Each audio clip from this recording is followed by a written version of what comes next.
respond to RFQs, negotiate terms, and close deals.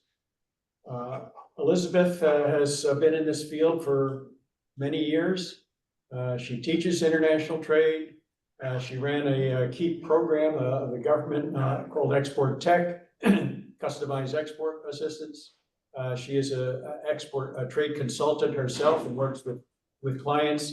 She's also in the thick of a new process for digitizing trade and in the field of paperless trade. So I'm going to turn, because we're really packed today. There's a lot to cover even in 3.5 hours. So I'll turn it over to Elizabeth to get us started. Thank you, Maurice. It's a pleasure to be here. And as Maurice shared, I'll go ahead and provide an overview, but also just give you some elements to think about, because the whole key is we focus a lot of time on finding the markets, finding the buyers, but what do you do once you have the buyer? So next, you can skip to the first one, Sandra. Okay, and I will start off by sharing with you, I did come from a transportation background, but more importantly, I have worked with a very small 2-owner company and also a $4 billion defense contractor. And I'm here to tell you, it's not about how big you are or how much money you have. It's how you facilitate those trade transactions. And your capability to do it seamlessly and in a responsive manner is going to be what defines your competitive edge. So just keep that in mind. Next. Okay, the world. All right, and I should also preface it's a little bit disconcerting right now with all the issues of the tariffs. But that said, there will still be opportunity. It just means that we need to be a little bit more flexible, and we have to really pay attention to what's going on in the world. Next. And as Maurice said, I worked with business owners, specifically in the manufacturing sector, to engage them to export. And it was interesting because basically, there are only 3 reasons to consider exporting. You're looking to access more customers, you're looking to increase sales and boost your profits. And keep in mind that the U.S., 95% of the world's market is outside the U.S., so that's where the real opportunity is. Next. Key benefits of exporting for most of our companies. First is diversification of risk. I've worked with manufacturers that were looking to increase their production capacity.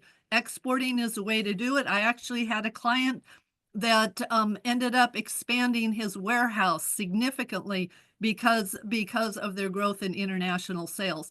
And of course, it helps when there's a downturn because not all markets across the world go down at the same time. So knowing what your available markets are and where opportunity is, you can leverage that. And one of the interesting examples is beachwear, or if you do any production with ski wear, because that's seasonal product. But somewhere in the world, it's going to be peak season, so you can leverage that across opportunities. And we do know companies that do export, they're more resilient, they're more competitive, and they tend to be more innovative. And of course, it helps the economy. And right now it's all about increasing jobs. Well, if we help you to grow your business, you're going to expand by adding employees, and then it keeps our local economy more dynamic. Next. Okay, key points: how to succeed in global trade. And you've probably already know this or working to do this. You need to have the right product. Key is developing the right markets. And I encourage you I'm going to be talking about the export process, but I encourage you in the beginning, focus on one market, build out your infrastructure, and that will allow you to understand how the business is made. It also allows you to align with your business so that as you gain more visibility, you can expand more easily market to market. Okay, and of course you want to be sensitive to local market needs, because that's what they're looking for. It's not what our preferences are. It's what's important to the local players. Understand your payment options, which we're going to see in today's later this morning, and also your ability to deliver the products. Next. Okay, as far as executing the export transaction, you've identified your market. Ideally, you have 3 or 4 prospective foreign buyers that you're trying to dialogue with. And one of those has actually opened up communication with you. You've talked out their interests, their needs, their preferences, what they're looking for.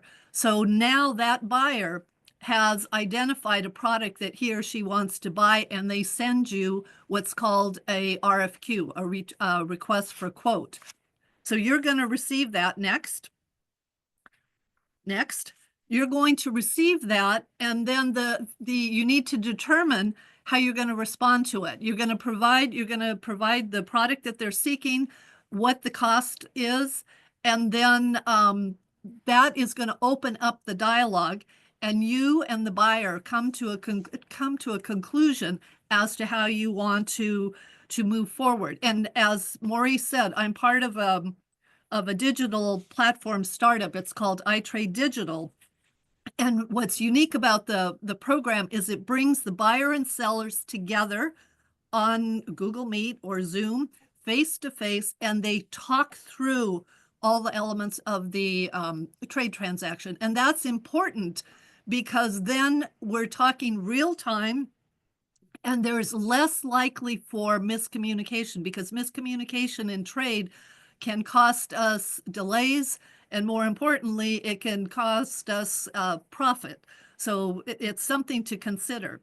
Anyway, moving forward, questions that you want to consider. First and foremost, well, you have the sale, you've discussed the price. Now the next thing is the delivery. How am I going to get it to the buyer? And that's typically in the US, we tend to sell from the warehouse, and we don't get involved in the transportation. I'm here to tell you, if you learn a little bit and you work with a good partner, you can actually leverage that and gain a competitive advantage just in your knowledge on being able to help the buyer make it more economical. Just keep in mind, in the US, we're a huge country. Transportation is typically more economical here than it is from other countries around the world. So I always used to, when I worked for the small company, we always used to look at, when it came to pricing, the buyer would check his rates and I would check my transport rates. And whoever had it more economical, then we would add it. And that's when Bob talks about Incoterms, there's one way to go ahead and do that. But you need to be aware, how's the product going to be shipped? Is it air, ocean, rail, truck, courier, post? You have a lot of options. Typically, we're talking air and ocean. Air tends to be faster, but it's typically more expensive. Ocean will move more slowly, but it tends to be more economical. And you've all heard about all the global supply chain issues and delays and obstructions. So your knowledge in this area can really help to enhance your sales. Okay. Another thing you need to discuss is who's going to pay for the freight. Is it the buyer's going to handle it, or you are going to handle it? And then should we consider getting cargo insurance? A lot of companies don't think about that.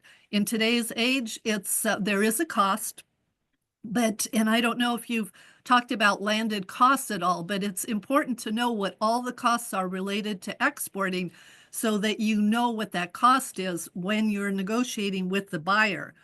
Some of these costs, like the insurance, can be integrated into the actual cost. Okay, next. Other questions that you need to consider. How is it going to be paid? Am I going to request paid in advance?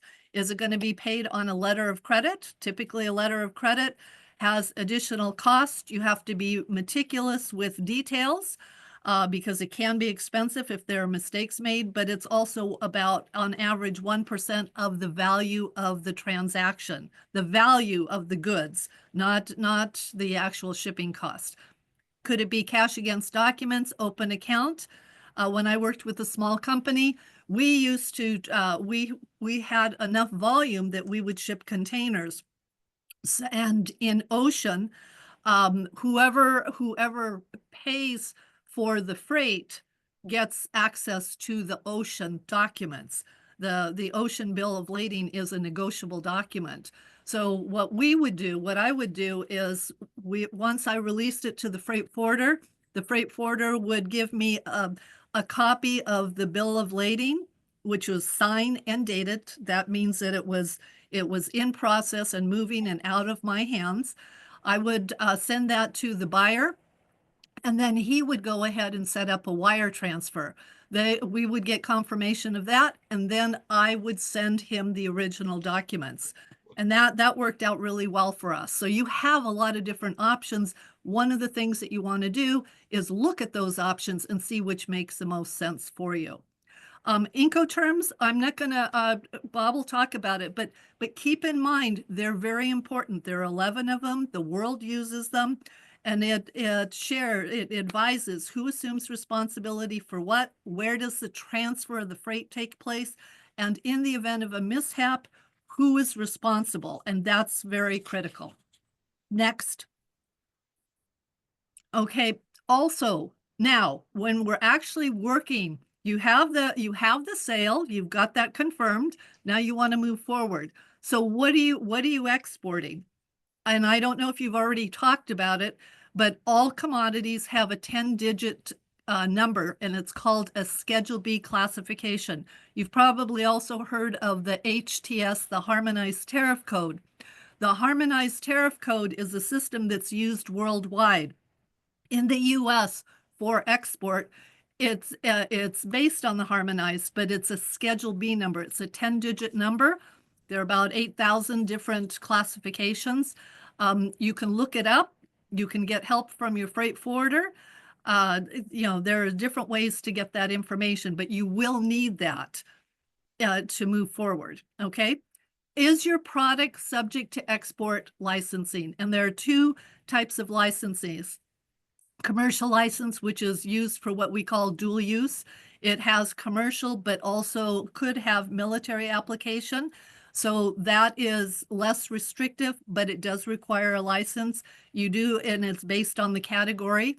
So that will take some time, and you want to work with somebody that has knowledge in that. The other is for Department of State licenses, which is for military and defense products and services. Those two, if you have an export license, they are tracked. You want to have a service in place that will, for record keeping, and I'll talk about that a little bit later. But if you're involved in products that have a license, you need to be particularly careful. And also, one of the things that I didn't share here, the very beginning, and it may have already been discussed, when you're talking to somebody, you want to screen them.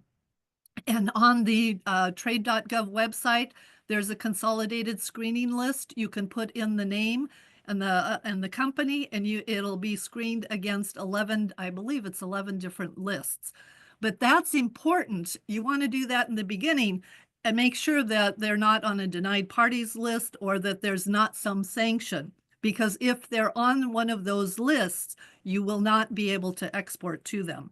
Keep in mind, in the US, exporting is considered a privilege, not a right. So we do need to be aware of it. And you, as the exporter of record, you are you're responsible for where the product actually ends up. So for example, if you're shipping to a tier 1, say you're shipping to Boeing, and it's for military application, you're thinking, oh, well, I'm giving the components to Boeing, but I'm not really exporting. You're considered an indirect exporter. So you do have to comply, and you are an exporter. You're just considered an indirect exporter. Okay, next. Okay, so we talk how much of the product is to be exported. This is important, especially if you're a manufacturer or you're working with the contract manufacturer. Is the product readily available? Can you move it? Because that, when you're discussing that with the buyer, you're going to want to know what your release time frame is. And if it's not readily available, you need to talk to your manufacturing team or your contract manufacturer to learn what the availability date is, because you don't want to undercut that time frame. But you also need to know for export readiness what it is and how you're going to move forward. Next. Okay. As far as in-country requirements, it's good to know what those requirements are. And I don't know if it's already been shared with you, but trade.gov has something called the country commercial guides. And one of the areas that they have is a listing of standards and regulations. You want to look at that for the country, because there could be specific marking and labeling requirements or packaging requirements, or perhaps the buyer wants, they want the product inspected, basically verifying that it is what we ordered before it's loaded into the container. Also, if it's, do you need to be certified? If it's food, does it meet the FDA standards? Or if it's aerospace, does it meet is it AS 9100 certified? So all those elements you want to be aware of up front. Also, documentation. Are there language requirements? I had a client that was exporting to French-speaking Africa, and part of the requirement was that the export documents be submitted in French. So if that's the case, then you want to be able to position so that you can accommodate that. Next. Okay, going back to how the product will be shipped. Notice, typically we're talking air or ocean. Now, for those of you that are shipping smaller products, maybe it's going to be, moved by FedEx, UPS, or DHL. So it could be carrier, door to door, and they do have the ability to handle that transaction. But if you're dealing with air or ocean, you're going to want to work with what's called a freight forwarder. And you think of the freight forwarder as a travel agent for your cargo. You want to work with an entity that knows they work by lane segments, and basically you want to see where their expertise is. If you're shipping we're working with a company right now going to Kenya, Africa. Not all companies have regular service to Nairobi. So you want to work with a freight forwarder who has expertise and also has the volume to support it. Because on an air, for example, if it were an air shipment, any carrier can handle it, any freight forwarder can handle it, but it's not going to be as economical as if it was one of their primary lanes. That's what you're looking for. And same with the ocean. So you want to work with a company that has expertise. For example, if you're shipping to Brazil, Brazil's not an easy market to access. Okay, so you want to work with the freight forwarder who could have their own offices in Brazil, or they've teamed up with a local partner that knows the market. That's the key. If you're exporting a product into Brazil, you want that freight forwarder to have a counterpart in country that, in the event of a delay or a question or a challenge, that local partner can address and help the freight forwarder, because ultimately you could get pulled into it. And that's where the true, I always share, that's where the true test of the freight forwarder is. Not when most of the 90% of the time, everything will go fine. It's when there's a breakdown, you want to make sure that that company has the capability to help you get that transaction through. Another thing you want to consider is how are you shipping it? Is it bags? Is it cartons? Is it going to be palletized? Let's say I have a shipment and I'm moving, it's 22 cartons. Okay, do I want to give that to the freight forwarder to give to the airline as 22 loose boxes? It may make more sense to load those 22 cartons on a pallet. And the benefit of putting it on a pallet is then they're moving it as one unit instead of 22, because the chances are with 22 pieces, it's you increase the possibility of damage, or more importantly, you increase the likelihood that maybe one piece could be lost. So those are just things to pay attention to. If you have high value product, what companies will do, they'll palletize it and then they'll strap it, or they may strap it and they also will use black shrink wrap so that people don't see what's being shipped. Now, your documentation has to reflect what you're shipping, but when you're actually moving the freight, then there are some security issues that you can take advantage of. And then, of course, break bulk just means if you're moving a large piece of machinery, it doesn't fit in a container, it doesn't fit on a pallet, then you have to work with the freight forwarder who works with the steamship carrier or the airline to address how that's going to be to fit in on the vessel. Okay, next. Okay, so who's going to handle the shipping? Is it the seller, the seller, the seller, the exporter, the shipper, or is it going to be the buyer, the importer, or the consignee? Also, you'll probably learn that there are a lot of acronyms, so it's just a matter of getting comfortable with it. Keep in mind in shipping, who pays the freight has control of the freight. So, for example, we were working with a company that they were asking us to help them because there was a problem with payment on the other end. It moved from Africa, from Kenya to Hong Kong, and they wanted us to help them get the resolution of the payment. It turns out that the company in Kenya had allowed the buyer in Hong Kong to go ahead and manage the freight. So they had control of the documents. And without being able to see the documents, we couldn't tell where the breakdown was. So just keep that in mind. That's something important. And then there again, the Incoterms, Bob will cover that. Marine cargo insurance is fairly important, probably more important today now with all this global supply chain disruptions that occur. And don't assume that, maybe between the two of you, they said, okay, yes, we've taken care of the insurance. If there's a breakdown and you don't have insurance, it could be quite costly.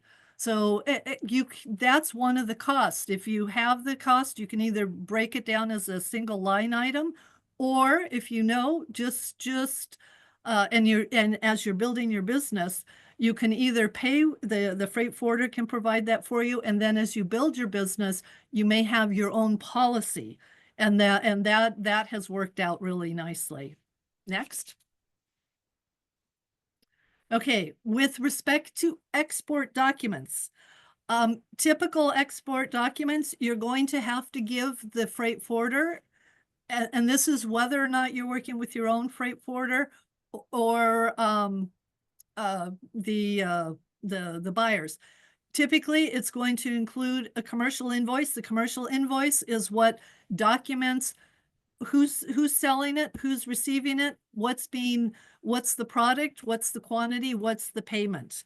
Okay, so that's important. The packing list has the same information, but it logs the quantity, not the value. And that's important because in the event of an insurance claim, without those documents, they're not going to process it, and you're not going to be able to get resolution.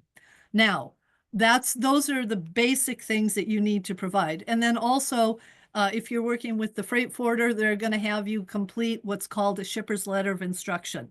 That's basically a document. It's a one-page document, and it's the instructions for the freight forwarder to know, where's it going, who's receiving it, and also what's important for them is who's paying the bill. Okay, and then of course, depending on whether it's air or ocean, there are going to be bills of lading. So all these documents, and this is what that iTrade digital platform, it takes the buyer and seller through each element, the payment, the Incoterms, the documents. It goes through step by step all these elements that either we know or we work with somebody who can help us, because that's where often the breakdowns can occur. Now, just to explain for you, just in transportation, so you have recognition of the value of your freight forwarding and your shipping.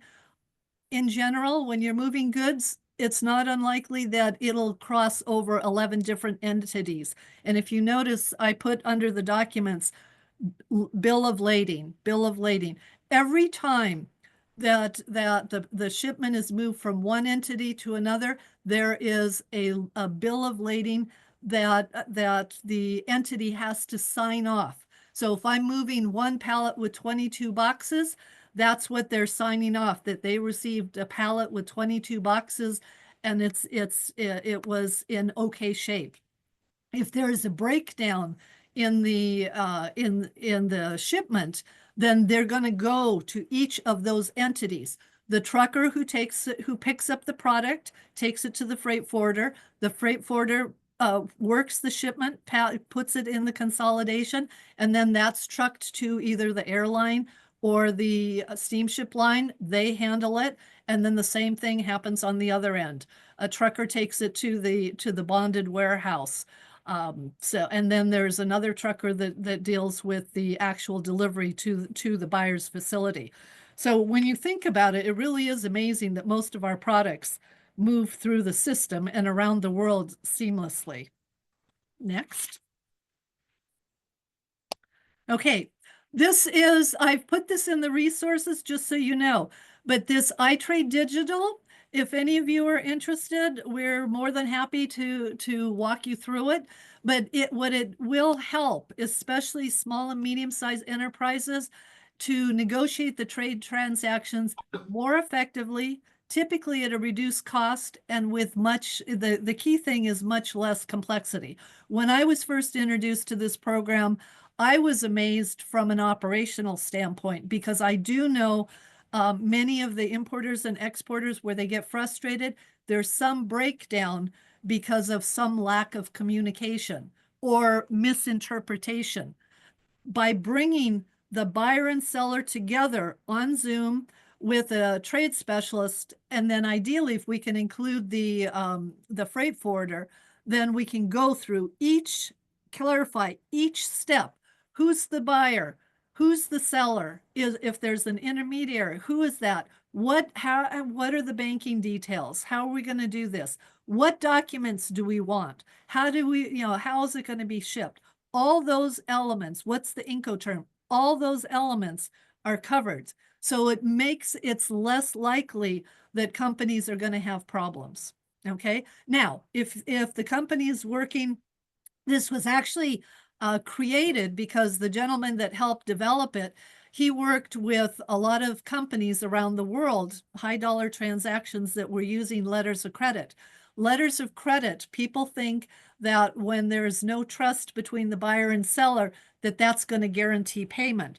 That's not necessarily the case. You need to be really careful. When I worked with the defense contractor, I was supporting a team that was working a high dollar, very high dollar, tens of millions of dollars of a transaction. And I happened to ask, is it on a letter of credit? I asked the business manager, can I see the letter of credit? And he introduced me to the finance manager, who assured me that somebody in the import-export operation had no reason to see a financial instrument. Okay. So I talked to Bob and I said, And this is what people don't realize with letters of credit. There are details in that letter of credit that when it comes to shipping, you have to meet them. If you don't meet the stipulations in that letter of credit as they're identified, it allows the buyer to walk away from the transaction. Okay, and they always talk about letter. If the name is misspelled, then you have to misspell the name on the letter of credit. That's a little extreme. But things such as in the case with this Africa shipment, it was I asked very typically, it'll say, is a transshipment allowed? A transshipment means that it goes from one vessel to another vessel. And as I had shared with Bob, I said, I haven't been in transportation in a while, but I don't think that there's any ship that calls directly from the United States that calls directly to Africa. It goes from one ship to another, typically somewhere in Europe. So that's called a transshipment. Sure enough, he got the letter of credit, and right across it, it said no transshipment allowed. And so when he went to meet with and it was a government buying a communication systems. So when he went and met with them, then he said, hey, we need a transshipment to be allowed. And I get this call at 9 o'clock in the morning. Elizabeth, they knew that. Okay, little bit of information. A lot of people know that we don't take, in the US, we don't take the time. We're very high risk oriented, and we don't take the time to learn about the little details. And in global business, details matter tremendously. So fortunately, he was able to get that resolved and renegotiated. But had he not, and they had shipped it, we were trying to ship product from 3 different parts of the world to this one place in Africa. If he hadn't picked that up, it would allow the buyer to walk away from the transaction. Now, it was sold to a government. They're not going to walk away from the transaction. However, they could sit on, while they're thinking about it for maybe a couple of weeks, they're making interest on the money that should have been paid out. So just think about it. I mean, there are little things like that. Sometimes, hopefully you're working with people that trust you and will share that, or you're working with service providers that have that knowledge. But they also know that sometimes people know it's if you don't know what you're doing, I could make a little money off of you. So it's just that's where this clarification on this platform can be very beneficial. Okay, next. Now, export compliance is, for the most part, you'll hear about, and I put it here, the EEI and the AES. It's the documentation. If you notice on that first bullet, it says Schedule B. If the value is $2,500 or more, it does have to be recorded. And that's typically where you see all those trade statistics. That's the information that's being collected. That's why it's collected. And you can either supply it yourself at no cost, or your freight forwarder could do it at a charge. Now, the other time that it's required is if you're shipping product that is under a commercial or a Department of State license. If you have product that's licensable, it has to be documented. So that's very important. Okay, next. Sandra? Oh, okay. Well, you'll move to the record keeping. And then that said, keep in mind you are required to keep your export document files for up to 5 years from the date of export. Okay, and keep in mind you can be audited. In all the years that I've done this, I've only been through one bank. It was actually a bank audit, but basically they'll call you, and then they come in and they randomly give you a file, and you have to be able to present it. But it's more important if you have licensable product, then you have to be, as part of your due diligence, You have to have a system. And if you don't have a system in place, there could be penalties.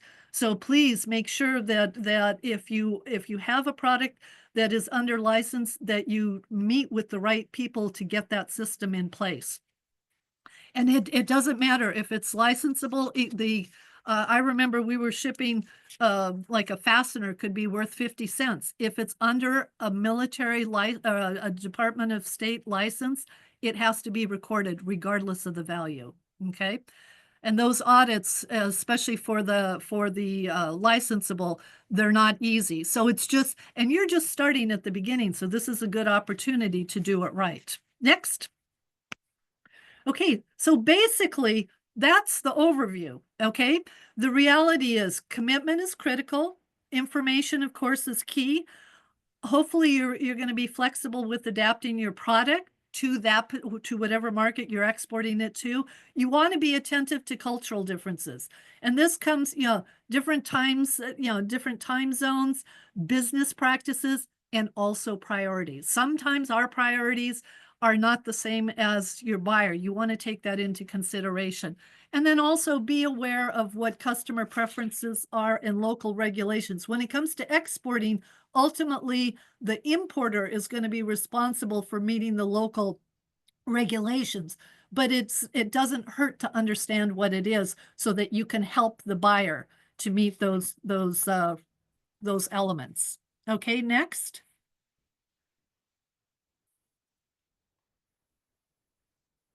Okay, and that said, I will say your attorney, your banker, your freight forwarder, your customs broker, your service provider, your consultant, these people are your partners. They're an extension of your company. So value them because it is important. All this being said, be patient, be persistent, and I would urge you, good communication and timely follow-up will yield positive results and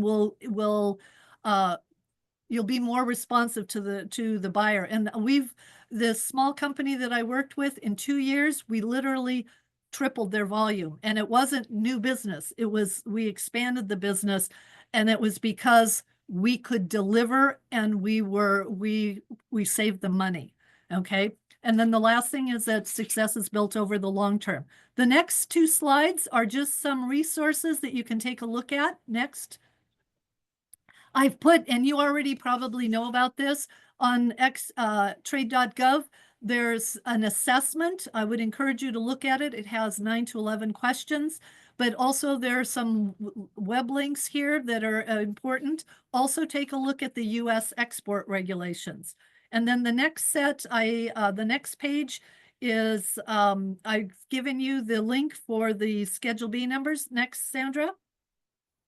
I've also given you the link for the LA customs brokers and freight forwarders in Southern California. We have well over 300. So you're going to want to, ideally, you're going to want 1 or 2 that you work with, depending on the lane segments.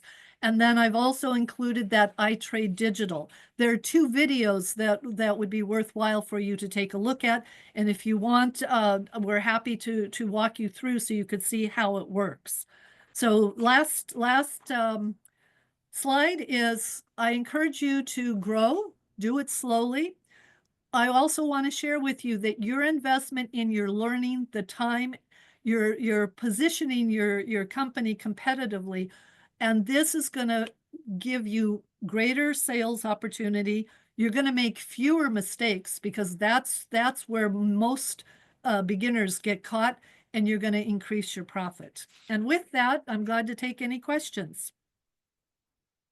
Do we have any in the chat, Sandra? Not yet. Okay, let me ask a question. Yes. Elizabeth, when we get back to the point where the exporter, the seller, gets an RFQ from a foreign buyer, what happens right then and there? So I have this RFQ. Wow, great! Just what I'm looking for. I'm going to quote something, and if I quote something, what can I hope to get in the end, like a purchase order? And if I get a purchase order, how do I respond to that? You can respond, once you get that request for a quote, you can go ahead and, based on the information that they've provided you and what you can offer them, you can give them you will respond back with a document that highlights the quantity, the product, the amount, and the total amount. And I would go ahead and send it via email, but more important, or even better, would be to set up a meeting and talk to the buyer. You want to talk out, okay, what are, you want to come to an agreement on the payment, and then maybe it's just discussing if there's a discrepancy between what they think the cost should be and what you think it is, then that's your opportunity to explain and talk out and clarify the value that your product brings. Now keep in mind, we're not always the lowest cost player, but that's where it's important for you to communicate the value and how you're going to move forward. And then ultimately it's going to lead to a purchase order. Once you have the purchase order, then that's the document between the buyer and the seller that highlights what's being purchased, the quantity, and the amount. Okay, so that's where you want to be, and then you start with managing the export transaction. And where in that process does something called a pro forma invoice and then a commercial invoice come in? You'd have the request for quote, then you have the pro forma invoice. You can think of it, that's your quotation, is basically what that is. Okay, and then you have the purchase order, which is the agreement between the two parties, and then the commercial invoice is the actual document that will accompany the transaction, the freight.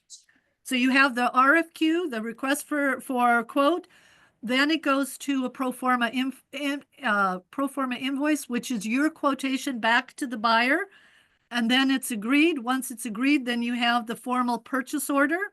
That's kind of, think of it as your contract between the two of you. And then when you're actually processing the shipment for export, then you will prepare a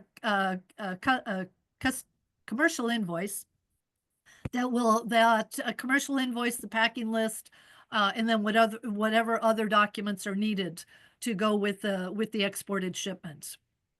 And if that seems to be a kind of a daunting process for a fairly new exporter to get engaged in that one-on-one interaction, you mentioned iTrade Digital and a trade management specialist.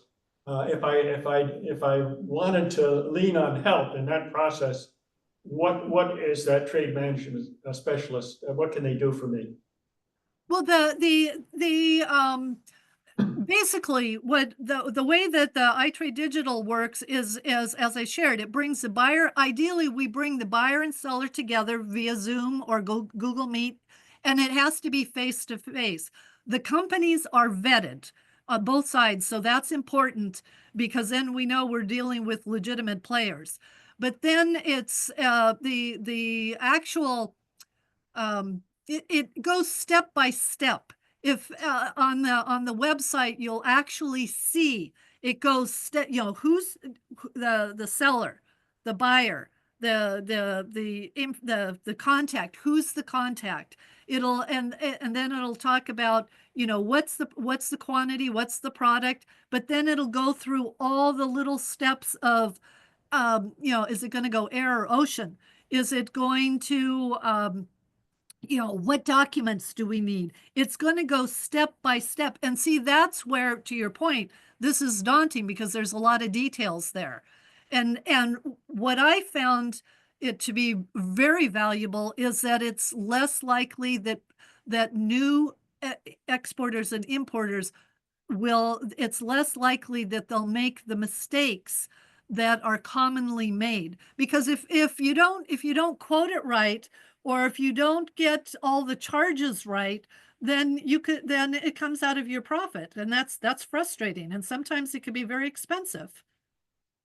And if I want to make use of that kind of expert intermediary to walk me through this process and hopefully close a deal, what would it cost me to use that intermediary? Right now, we have the system in place, and we're looking for actually 100 companies to make sure we work out all the bugs. But ideally, it would be the cost would be $400 for a transaction that's up to $100,000. It's prorated by the size of the transaction. And right now, the first one, right now, we're doing that at no cost. Ultimately, as the plan moves forward, it would cost about $100 a month for the subscription, and then the cost for the transaction, the TMS, the trade management specialist. Now, if you're expanding and you're doing a lot of transactions, at some point, you're going to want to have somebody internally that manages that for you. So that's something. Or I'm just thinking out loud. The other option is maybe you do it a couple of times until you get it in place, and then you bring in your internal capabilities. There's flexibility there. I mean, ideally, we'd like to have you stay. For small companies, I don't know how at least initially it would probably be expensive, but to do it a couple of times until you know what you're doing, that could be extremely valuable. For mid and larger companies, I will tell you, the fact that you're not making the mistakes, and see, that's the whole key.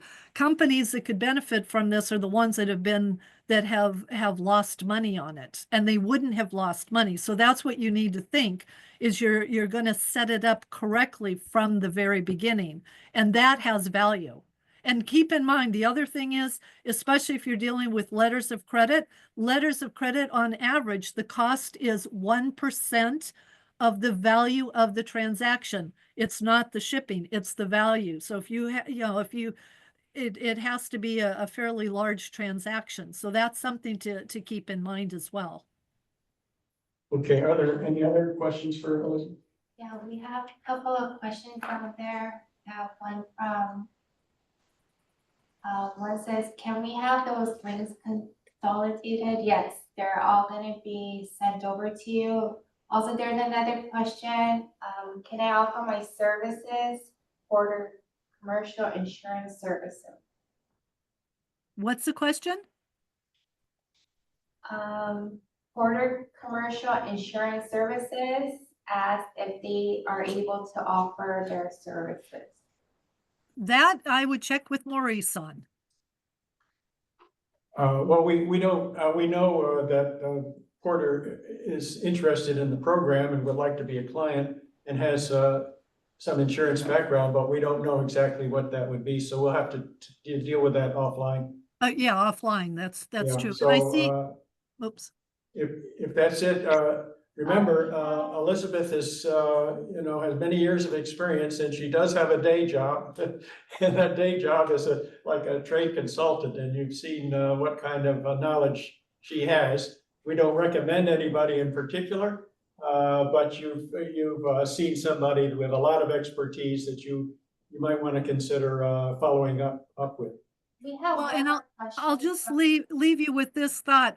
You have to be able to deliver your goods to the buyer. If you can do that, you're going to build your business. You have to do all the other things, but we help you find markets and find buyers, but you have to be able to deliver against those transactions. And Osiris and Keisha, if you want to send me an email, then I can respond back to you, because I think time-wise. They just told me to ask, so if that's okay with you, Miss Glenn, I'd like to, Okay. yeah.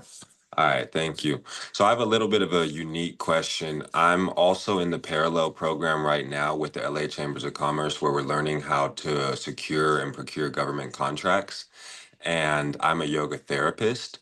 So something we were talking about is there may be instances when I'm procuring a government contract, especially if it's international, where I may need to send yoga mats to the individuals that I'll be working with, even though I'm working virtually.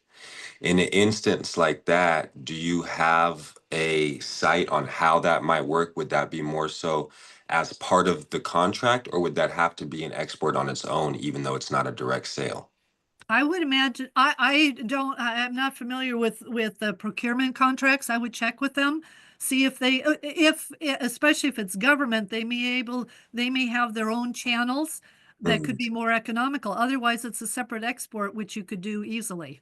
Understood. And then my follow-up question is, you referenced that your starting phase of your program has 100 spots. I'm curious if you could relay the qualifications for those spots. We're looking for, well, for export transactions, that's people that are interested. Well, you would want to contact iTrade just to establish maybe a 30-minute complimentary session to understand how it works.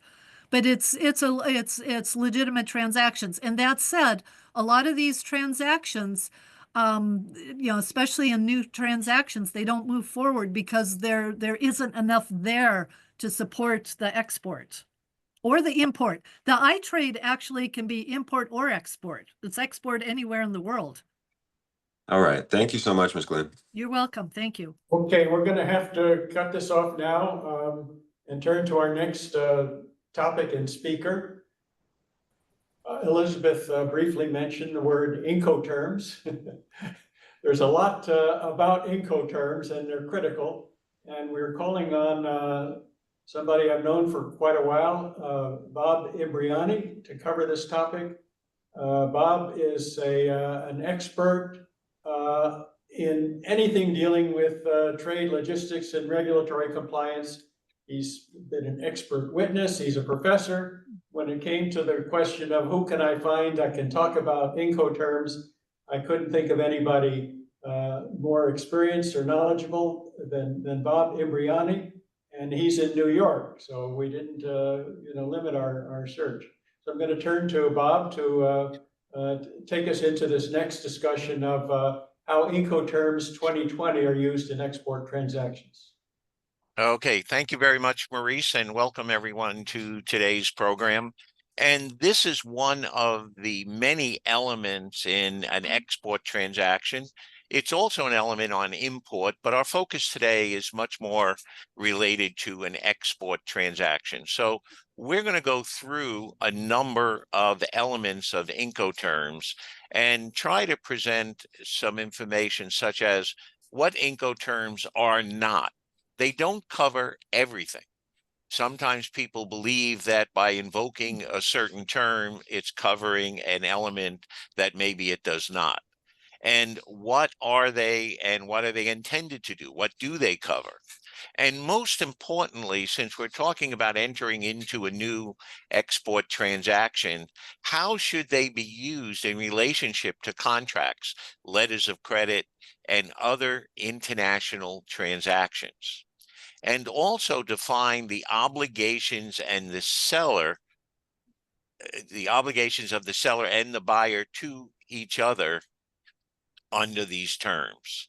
So we're going to be looking at that. But before we get into that, we need to make sure a company understands that if you have a slightly larger company where maybe it's more than a single person or two, the most important areas of your company that should be familiar with Incoterms is not the logistics or shipping department.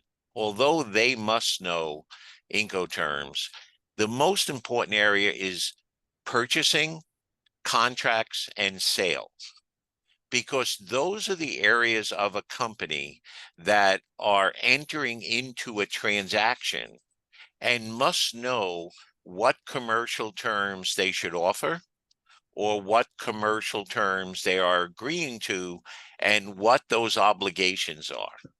Your commercial term, your Incoterm, will dictate how you put together your export quotation. Because as you'll see shortly, it will determine what elements of the supply chain is the seller responsible for to provide to the buyer. And it also what elements of the supply chain is the buyer directly responsible for. So those areas, purchasing, contract, sales, need to be the most understanding and capable of utilizing and understanding the obligations under the terms. Now, shipping, of course, needs to know, but they come in later in the transaction when the transaction's already in place. So let's start out by what Incoterms are not, what they don't actually do. They do not directly relate to payment terms. The commercial term, the Incoterm, does not say when you'll get paid, how you'll get paid, if you get paid. They do determine the selling price under that commercial term, but not how, when, and so forth you get paid.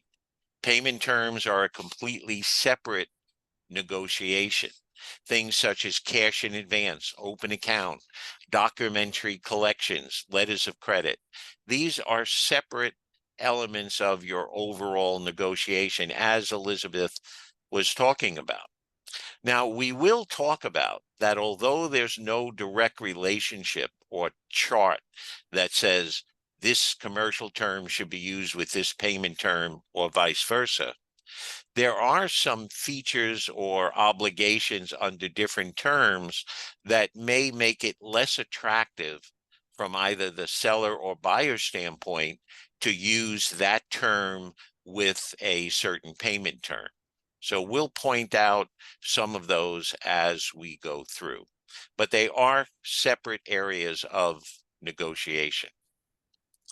You know, Incoterms do not talk about the transfer of title or ownership of the goods. And this is something that when you're entering into global trade, many companies need to be aware of. And I'm just going to expand slightly beyond Incoterms for the moment, that when you expand from domestic to global trade, many companies have their own boilerplate terms and conditions. If you're moving into global trade, you need to review these terms and conditions. And you may want to add a section that says, if this is an international transaction, the following additional terms apply, such as arbitration. Where will arbitration take place? And a number of other elements that you may refer to, the Vienna Convention or the United Nations Contract for the International Sale of Goods. Do you comply with all of the articles or only certain articles, and so forth? But for our discussion right now, one element you would want to add is that all commercial terms will be defined under Incoterms 2020 or the latest version. And we're going to talk in a moment why invoking that in your terms and conditions, purchase orders, contracts, and other areas is critical. Incoterms are not the American foreign trade definitions of 1941, which probably very few people, if any, on this call know about, or they're not the U.S. Commercial Code, the UCC. And that's important to understand because most domestic transactions and even U.S. government transactions are more based on the UCC than Incoterms, where you can use FOB in many different ways. FOB origin, FOB carrier, FOB destination. Those are unique to the US and are not globally acceptable, understood, or even available. They're not international law or regulation. They are not automatically covering every global transaction. You must bring them into the transaction to say that they are the governing factor. They are an internationally accepted convention. And when properly cited in a contract or other agreement, they become the binding rule for how that transaction should be conducted. They are accepted in almost every country. They are developed by the International Chamber of Commerce, the ICC.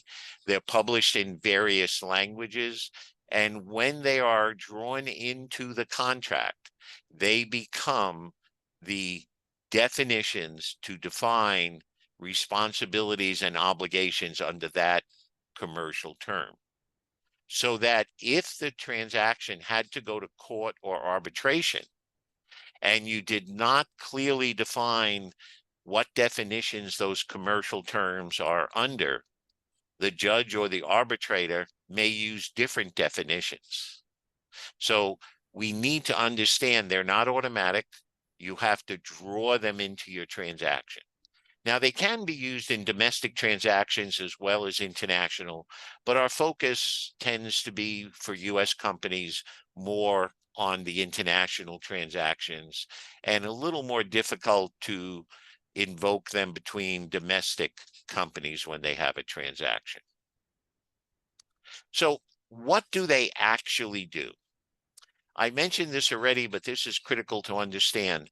They define the obligations or responsibilities of the buyer to the seller and the seller to the buyer. And the majority of the obligations they defined are from the buyer to the seller. What services does the seller have the obligation to provide to the buyer? On the buyer side, it's more what do they have to arrange themselves, not necessarily an obligation to the seller, but more what are the elements of the supply chain primarily, or other areas such as insurance that they may have to supply to themselves. That relates to the allocation of cost. Who pays for what, and therefore what is included in the seller's price. If you're not familiar with Incoterms, these will become much more clear when we start going through them. But what you have to remember, the buyer pays for everything. That whether the freight costs are included in the seller's price or the buyer pays for it directly, the buyer's always paying for it. So we have to understand that under all of the terms, the buyer pays for everything. It's just whether the buyer pays for certain services as part of the purchase price to the seller, or do they have to arrange those services themselves and pay the service provider. Now, they clearly define where the risk of loss transfers from the seller to the buyer. And Elizabeth had mentioned this earlier, that if there's a loss or damage in the transaction, at that point in the transaction where the loss or damage occurred, is that a loss to the seller or is that a loss to the buyer? And Incoterms are very clear on that. And this is important for several reasons. First of all, whose loss is it? And is it something that the seller has to absorb? Is it something that the buyer has to absorb? But it also relates to something Elizabeth mentioned, cargo insurance. Many times it's called marine insurance because ocean was around much longer than air and truck and so forth. But it's really cargo insurance for any mode of transport. Should the party who has that risk cover that risk with insurance rather than relying on what's called carrier's liability? Carrier's liability has limitations in the amount of their liability if there's a loss or damage, but also more so the conditions under which they're liable. Now, it does not cover, Incoterms do not define where title transfers from the seller to the buyer. And many people get confused. Well, what's the difference between risk of loss and title? A quick way to maybe think about it is, if you lease a car, who has title to the car? The leasing company. But if you get in an accident, who has to repair it? The party who's leasing the car. So one party has the risk of loss, the other has title. In a lease, no one gets both, at least initially. If you were to buy a car cash, you get risk of loss and title at the same time. If you had a loan with a bank, the bank has title, you have risk of loss. When you pay off the loan, you get title. So those are just a quick way to think about a transaction that Incoterms are going to say who has risk of loss, who has at what point in the transaction. you have to add to your terms and conditions where title will pass from the seller to the buyer. Now, you could say that title passes at the same point as risk of loss under the applicable commercial term, Incoterm, or you could do something different. They also are looked at to overcome differences in interpretation and customary practices. Elizabeth also mentioned miscommunication. There are a number of things that make negotiations globally complex, even when you have direct contact between the seller and the buyer. We have language differences. And although English has become the international business language, maybe to the dismay of the French, but it's the international business language, doesn't mean interpretation of words and phrases is exactly the same. We have different customary practices in countries, and we can have different legal and other conditions that affect an international transaction. So where we can, we look for a common business language. And Incoterms presents one area where we can refer to a common business language.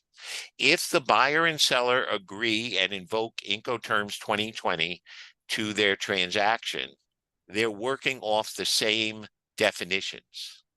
They're available in, as I mentioned, different languages and available in pretty much all countries in the world. So if one party says FOB and the other party agrees to FOB, they're working off the same definitions. So they create that common business language with the attempt to avoid a dispute or misunderstanding. However, if there is a dispute, then it is providing a basis of dispute resolution. As I mentioned, a judge or arbitrator is going to look at the definitions under Incoterms and determine who incurred the loss or who was responsible for what obligation and make a decision accordingly. If you don't invoke Incoterms, we don't know what definitions that arbitrator or judge may look at. But the first part is to avoid the problem, not necessarily just look at resolving a problem. We want to avoid problems. Now, you heard me mention a few times Incoterms, but not just Incoterms, Incoterms 2020. Incoterms were first developed in 1936, and they realized that conditions for global trade change. So they got into a cycle of updating Incoterms every 10 years. The most current version of Incoterms is Incoterms 2020. Prior to that, there was Incoterms 2010, 2000, 1990, 1980, and so forth. So because they're not international law, because they are updated on a regular basis, you do need to refer to the specific set of Incoterms that you're drawing into the transaction, which today would be Incoterms 2020. You could also add, as I mentioned earlier, Incoterms 2020 or the latest version, because theoretically you could be working under Incoterms 2010. Maybe you had a very long contract that went on for a long period of time and crossed from one set of Incoterms to the other. You don't have to change in the middle of a contract. You technically can invoke any version of Incoterms, but certainly it should be the current version. We mentioned that there are the 11 Incoterms, and today they are broken into two major groups. Those commercial terms, Incoterms, that are applicable to any mode of transportation: air, ocean, truck, rail, even pipeline. Those today are Ex Works, free carrier, carriage paid to, carriage insurance paid to, delivered at place unloaded, delivered duty paid. Then we have 4 terms which are restricted to ocean freight. Technically, it shows as sea or waterway, but to simplify it, ocean freight. That These terms are unique to ocean freight because there are unique conditions that may apply to ocean freight. Although ocean freight is a lower cost mode of transport than air per unit of measure, overall ocean transactions tend to be of much higher value and even higher freight costs, because you may ship 1,000 kilos by air and 20,000 kilos by ocean. 82% of global trade is by ocean, not air. So while you can use the all mode of transport Incoterms even for ocean, there are 4 that are more unique to ocean and may be valuable with certain ocean transactions. We're going to go through each of these as time allows and give you some of the key points. Now, one of the things that Incoterms does bring out is the seller must provide the buyer with all commercial documents common to the transaction or agreed upon in advance. And again, as was mentioned earlier, the 2 basic documents in all international transactions is a commercial invoice or packing list and packing list. Those are the 2 common items.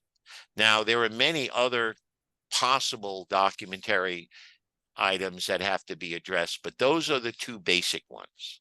And it was mentioned that there are some government guides out there for requirements to countries, but the best way to find out what documents are required is to ask the buyer. That a common way to communicate is, we will provide you a commercial invoice and packing list. What else do you require? Because it can be complicated to determine what documents are required by a country when you look at some type of guide or reference material. Whereas the buyer may know what's needed because they've imported before. They can go to their custom broker, their government agencies to determine what documents are required. Also, there may be documents that the buyer just wants. They're not required by their government, and they may be something they want. So that's the best way to find out. You can go to your custom broker, you can use various guides, but I would always suggest to start with the buyer. Some documents may have a cost that you have to include in your selling price, or they may be a time element to get documents legalized or something. So you have to figure that into the transaction. Now, there's a newer element that was added to Incoterms 2020. More and more countries have import security programs. If you import into the US by ocean, you have the ISF that the importer has to file, the importer security filing information, which requires information from the seller. There's ACAS, Air Cargo Advanced Screening, which does it for air. And other countries have import security. You might be familiar with the ICS-2 for the European Union. So the seller must provide the buyer with any information or documentation required for import programs in their country, security programs primarily. And export clearance. Although the Incoterms will say who's responsible for export clearance, such as filing the EEI or other elements of export clearance, they are always based on the regulatory requirements of the exporting country as to who can provide that information or take that transaction. Now, a very important element of using Incoterms, and one that sometimes people miss, there must be a qualifier or a named place.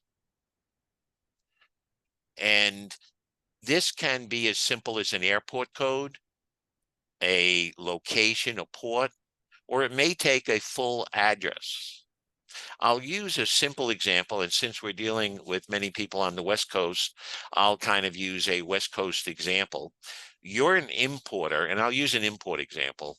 You're an importer on the West Coast. You're buying something from Europe. You've gone through all of the negotiations, price, commercial term, everything, and you've decided and agreed to purchase the goods on a CFR basis, cost and freight. They're going to come in ocean freight. So you're waiting, the goods are shipped, and you get a message today from Port Elizabeth, New Jersey, some carrier or NVOCC, an on-vessel operating common carrier, that your goods have arrived, they're at Port Elizabeth, what do you want to do with them? Well, I'm in LA. What are they doing over there? They were supposed to come to LA. Nope, it terminates here. What are you going to do? And you're going to start incurring demurrage and other charges if you don't clear them and pick them up. So you're all upset. You go to your supplier in Europe and say, what are these goods doing on the East Coast? I'm in California. I'm almost 3,000 miles away. It's going to cost me all this money to get it here. This ain't right. The seller says, well, you agreed to CFR. I always send goods to the US to the East Coast. It's faster, it's cheaper. I thought you knew that. No, it should have been California. The problem is, even though Incoterms can help avoid dispute, by leaving out one element, you can't really decide who's right and who's wrong. It should have said CFR, Port of Long Beach, California. Then the seller would be obligated to get it to the Port of Long Beach or Port of LA. But it has to have that named place. Otherwise, the seller is thinking one thing, the buyer is thinking another. So we have to be very specific with that qualifier or named place. As I mentioned, sometimes it could be just an airport code, a port code, but it may even sometimes require an address. Now, if you're a seller, and we're going to go to our first term in a moment where it is X works, you may have your office at one location and your warehouse at another. So it would show X works, but it needs to show the address of your warehouse so they don't come to your office to pick up the goods. Now, I do see that we have a hand up. If we could hold the questions to the end, I think that'll be most efficient for us. So we're going to go through the terms fairly quickly so that we get through them. But everyone can download today's presentations, and I encourage you to do so because I've added some material that is good takeaway and reference so that you have future reference. Now, X works. This is where everything starts. X works many times is your first quote to the customer. A customer comes to you to buy something. They've not yet determined what commercial term they want or how much they're going to buy or where it's going to go. You can quote them X works because X works represents the least responsibility to the seller and the most to the buyer. The seller fulfills their obligation to deliver when the goods are made available to the buyer, packed for export at the named location. The only cost factors in the quote or the selling price is the selling price of the goods, any export packaging, and really that's all that is in your quotation. It does not even include loading onto the delivery conveyance or the pickup conveyance that comes to get the goods. So it represents the least responsibility to the seller and the most to the buyer. It's usually a price that you can hold the longest period of time because there's really no outside services.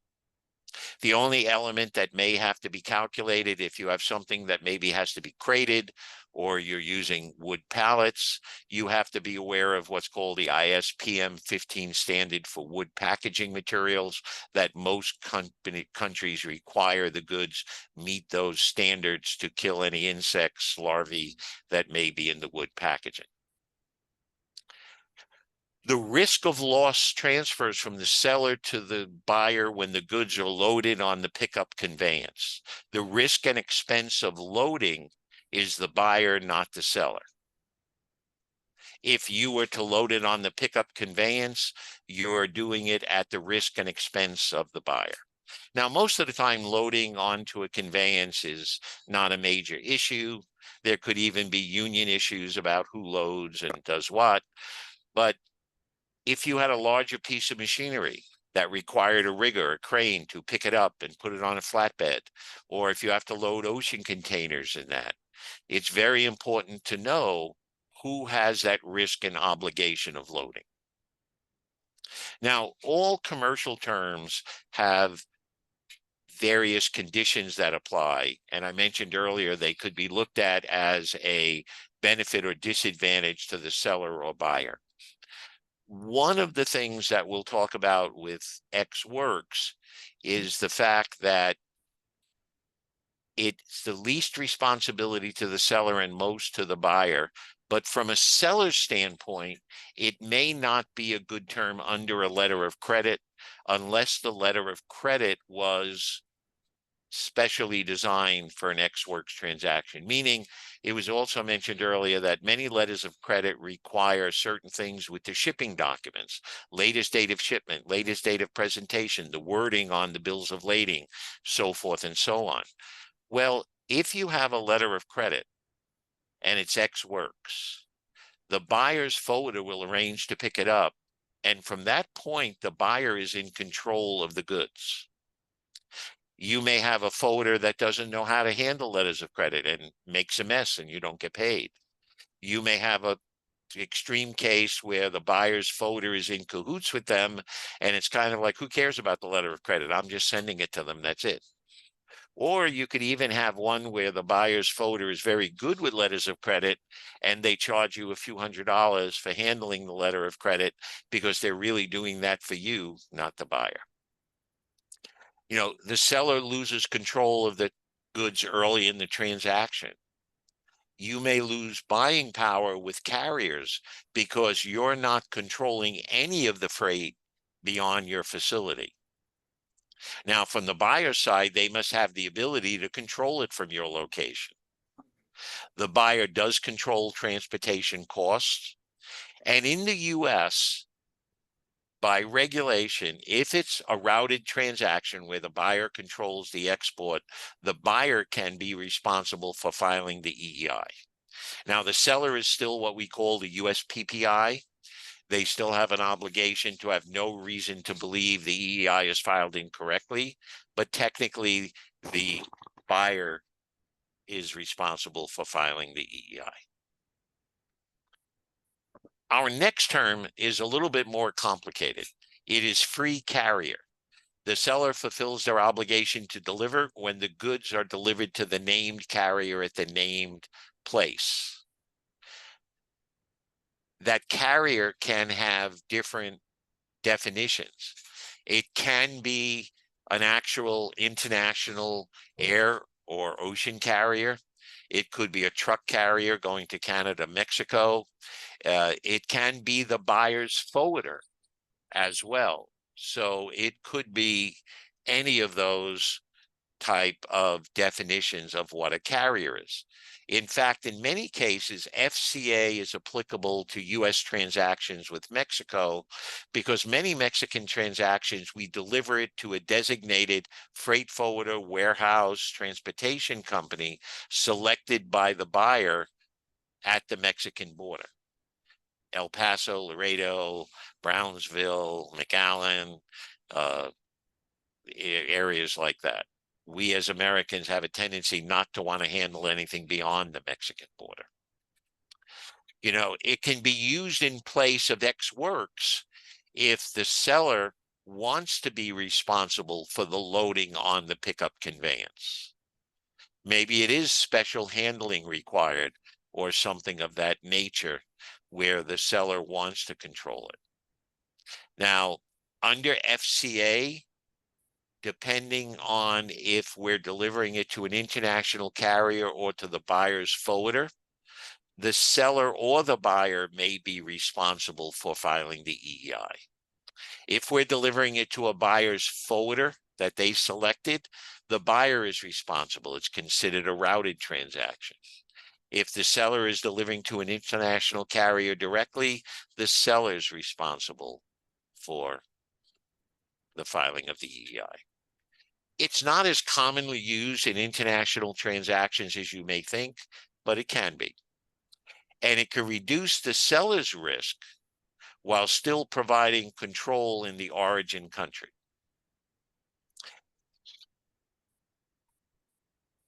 Our next one is CPT, carriage paid to. This is a little tricky. The seller is responsible to deliver the goods to the named foreign freight destination, an airport, a seaport, a cargo terminal, a truck terminal, something of that nature.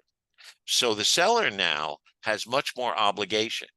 They have the selling price of the goods, the packaging, the loading on the domestic conveyance, the domestic transportation, and now the international transportation. However, there are different things that we have to understand. That one, it can work to the seller's advantage with letters of credit because now they control it until it leaves the US. It gives them buying power with carriers because they're purchasing the transportation. But a buyer and seller has to understand the risk of loss transfers when the seller delivers the goods to the main carrier. So let's say it was going British Airways to London out of LAX. When the seller delivers it to British Airways at LAX, the risk of loss transfers from the seller to the buyer. Although the seller selected the carrier, paid the carrier, did everything to get it to London Heathrow, the risk of loss transferred when it was given to the main carrier at origin. Many sellers and many buyers don't realize that that's the condition under the Incoterm.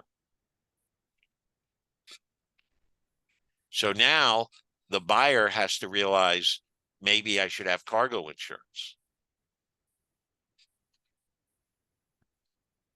The next term is simple. This one we can go through fairly quickly. Carriage insurance paid to.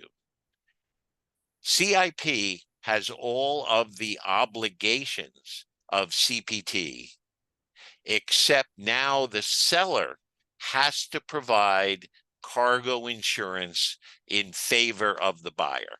It kind of recognized the condition that I mentioned, that the seller is choosing the carrier, paying the carrier, arranging everything, but the buyer has the risk of loss during the main carriage. So it recognizes that and requires the seller to insure the goods in favor of the buyer. The beneficiary of the insurance policy has to be the buyer. The seller and buyer must ensure that the insurance carrier can settle claims in the buyer's country. If they can't settle claims in that country, what good is the insurance? They're required to insure the goods for a minimum of CIF plus 10%, which is not an Incoterm here, it's a calculation.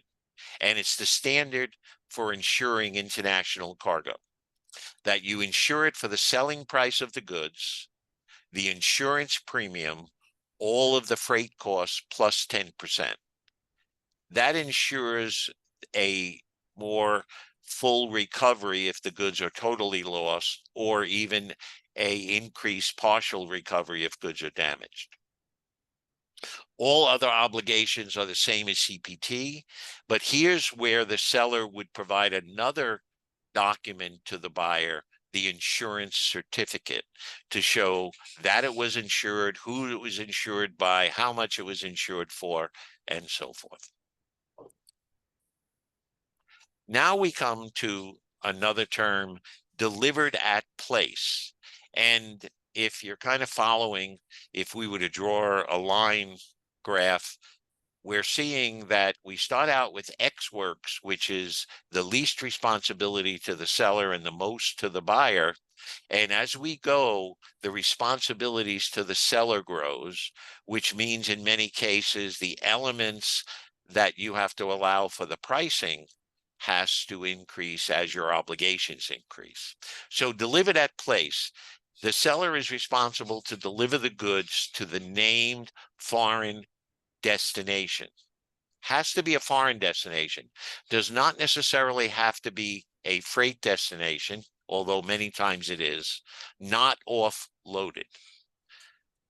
So this is a very flexible term, but it has to be outside the country. So it can be an airport, a seaport, a truck terminal, just like CPT. But the first difference is if it's used similar to CPT, the risk of loss does not transfer from the seller to the buyer until it arrives at that destination. So if we had the same shipment as a moment ago, where it was CPT LAX going to London Heathrow, under that one, the risk of loss transferred when it was delivered to British Airways at LAX. Now, if the same shipment was DAP, the risk of loss does not transfer from the seller to the buyer until it arrives at London Heathrow Airport. It could also be a border crossing. You could say DAP Mid-Bridge Laredo. So when the truck is going across from the US to Mexico, when it crosses the line US-Mexico, the risk of loss transfers from the seller to the buyer. It could be to the buyer's door. However, if it's to the buyer's door, the buyer is responsible for all customs clearance, duties, taxes, fees, inspection fees, and the buyer can select the custom broker. So the goods would arrive in country, the buyer's broker clears it, and the seller is responsible to deliver it to the door. The seller needs to know who the buyer's custom broker is, coordinate with the buyer's custom broker so that after clearance, it can be delivered.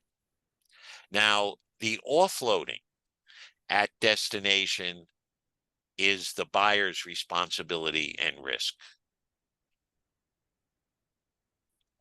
DPU, another one that we can go through fairly quickly. And in this case, it has all of the obligations of DAP delivered at place, except now the seller is responsible for the unloading of the goods at destination. So very similar to DAP, except it defines now under DAP, the risk and expense of unloading at the named place is the buyer. Under DPU, the risk and expense of unloading at the named place is the seller. And again, as I mentioned earlier, many of these may seem like minor points, and in some cases they could be minor. But if we're dealing in a larger shipment, if we're dealing in something that requires special handling, if we're dealing in something that's fragile or other possible risks exist, these slight differences in obligations could be significant. And they all can keep referring back to who has the risk and should I cover that risk with insurance? Now we come to the most complicated of all the Incoterms, delivered duty paid. And this is not going to be, in general, a first choice for a seller to offer. Under delivered duty paid, the seller is obligated to deliver the goods to the named place, and the seller is responsible for customs clearance, duties, taxes, everything within the destination country. The buyer is getting basically almost like buying goods domestically. You know, the seller is responsible for all costs involved with delivery to the named destination. It's the most difficult to quote because determining duties, taxes, and other conditions, even classification in a foreign country, can be complex. And it could change from the time you quote it to the time you deliver it, if for no other reason, a change in currency conversion. You probably sell in US dollars. That country, for customs purposes, tax purposes, converts it to their currency. Most duties are ad valorem, a percentage of the entered value. So that entered value could change. It is not uncommon to exclude VAT or similar tax, where you could show DDP, a named place, excluding VAT. Sometimes the VAT, or at least until recently, could be higher than the duties. And it's easier for a receiver of the goods in a country with VAT to recover the VAT than it is when the seller pays it. So you must consider currency conversion, classification. And now payment terms come back into the picture because you're going to be advancing a lot more money. That now, if you're doing a DDP, you're including duties, taxes, and so forth. And some buyers may do that because they'll take longer to pay you those costs than they would to pay their government. The quote is nearly the full landed cost. There's benefits more to the buyer than the seller when they're not an importer. And sometimes you have to use it. So while it's not your first choice, it's going to be used for trade shows, samples, warranty replacements, things of that nature, where it might be more appropriate, or sometimes between related companies. Or it may allow you to sell to someone who doesn't normally import. We've had a company that sold medical goods to hospitals. The hospitals wanted it, but they said, we don't import. You've got to deliver it to us, install it. So there are reasons to use DDP.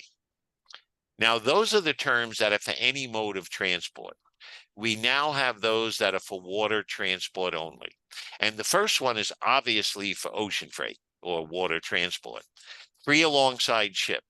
The seller fulfills their obligation to deliver when the goods are placed alongside the vessel ready for loading. The risk and expense of loading the vessel is the buyer's responsibility. It's not commonly used for what we call liner service, ocean containers and so forth. It's many times used where the loading of the vessel is an issue. That could be out of gauge, bulk cargo, neo bulk cargo, partial ocean charters, full ocean charters, and so forth. And actually combining it with some other terms, FOB, DAP, DPU, if you want to define who has the risk and expense of loading a vessel or who has the risk and expense of unloading a vessel, these four terms are options that you can use. And I'll go to FOB next, and then we'll use all four. Free on board. The seller fulfills their obligation to deliver when the goods are loaded on board the vessel. The risk and expense of loading the vessel is now the seller. So it's the most misunderstood term in the US because, as I mentioned, we use FOB origin, FOB carrier, FOB destination for any mode of transport in the US. Under Incoterms, it is for water transport only. It's not used as commonly as you think in international transaction. Now, to get back to what I said about certain ocean shipments, if the risk and expense of loading is something that the buyer needs to be responsible for, you use FAS. If the risk and expense of loading is something the seller is responsible for, you use FOB. Now, if we wanted to look at the other end of the transaction, if you wanted the buyer to be responsible for the unloading of a vessel, you would use DAP, the destination port. If you wanted the buyer to be responsible for if you wanted the seller to be responsible for the unloading of a vessel, you would use DPU, the foreign port. CFR, cost and freight. It sounds very similar to CPT when I say the seller fulfills their obligation to deliver when the goods arrive at a foreign ocean freight destination, a port, a terminal, and so forth. The big difference with CFR is the risk of loss transfers when the goods are loaded on board the vessel versus delivery to the main carrier at origin. So we have two shipments sitting at the port of Long Beach, California. One is under CFR, one is under CPT. There's a fire in the terminal and both shipments are destroyed. The shipment under CPT, the loss is to the buyer. The shipment under CFR, the loss is to the seller because it had not been loaded on board the vessel yet. CIF is our last term here. And again, a fairly quick one in that it has all the obligations of CFR, but now the seller has to provide cargo insurance in favor of the buyer. So it has a similar relationship to CFR that CIP has to CPT.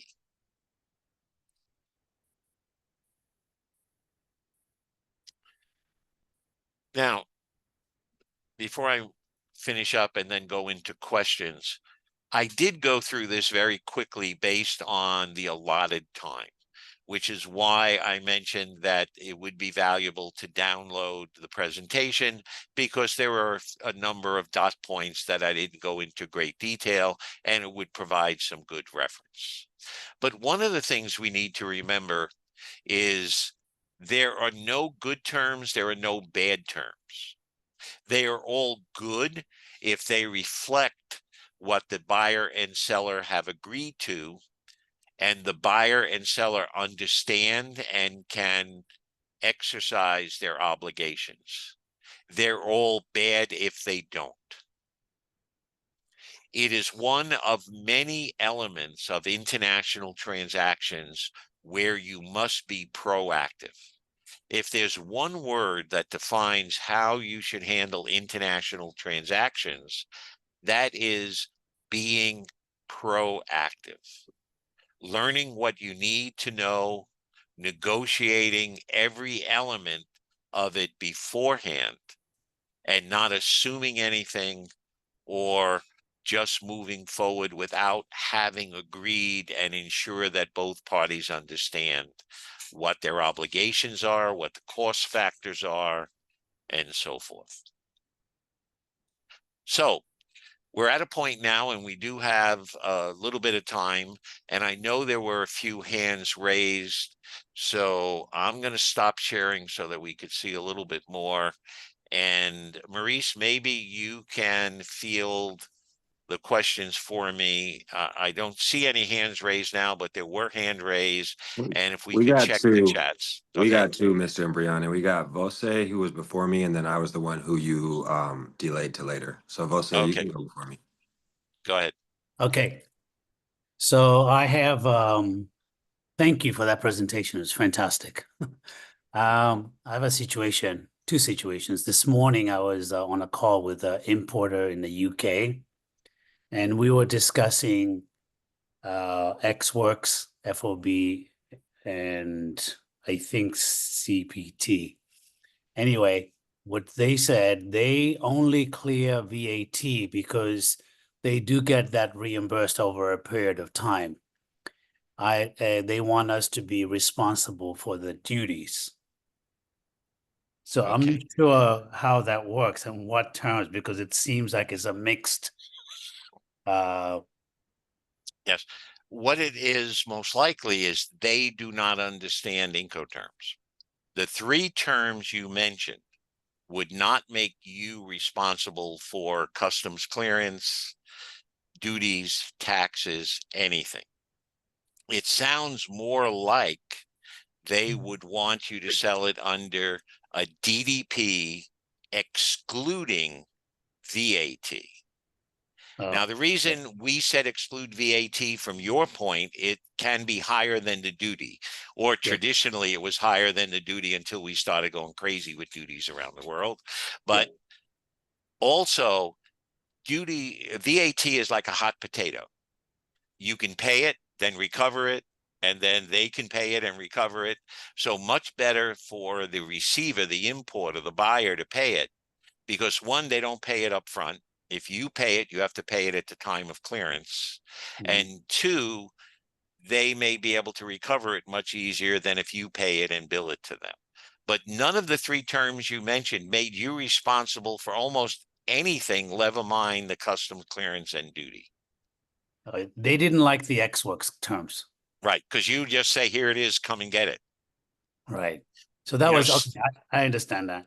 So I'm gonna go, because I know there's a lot of questions. My other situation, this is all this morning, by the way, is we have a shipment that went to Germany and it was DAP Düsseldorf.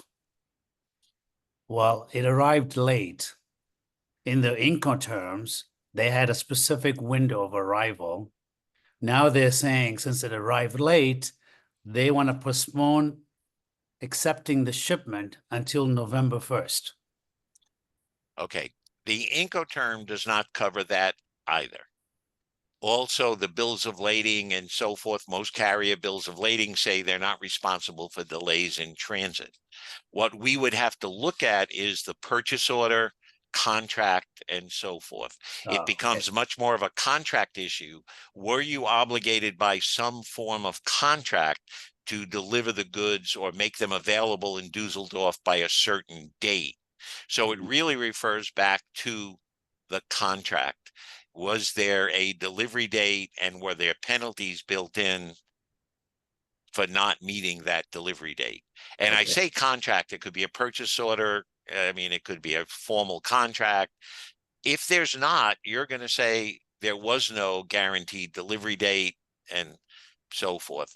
The problem is a lot of companies realize that to take legal action in a foreign transaction it can be very expensive.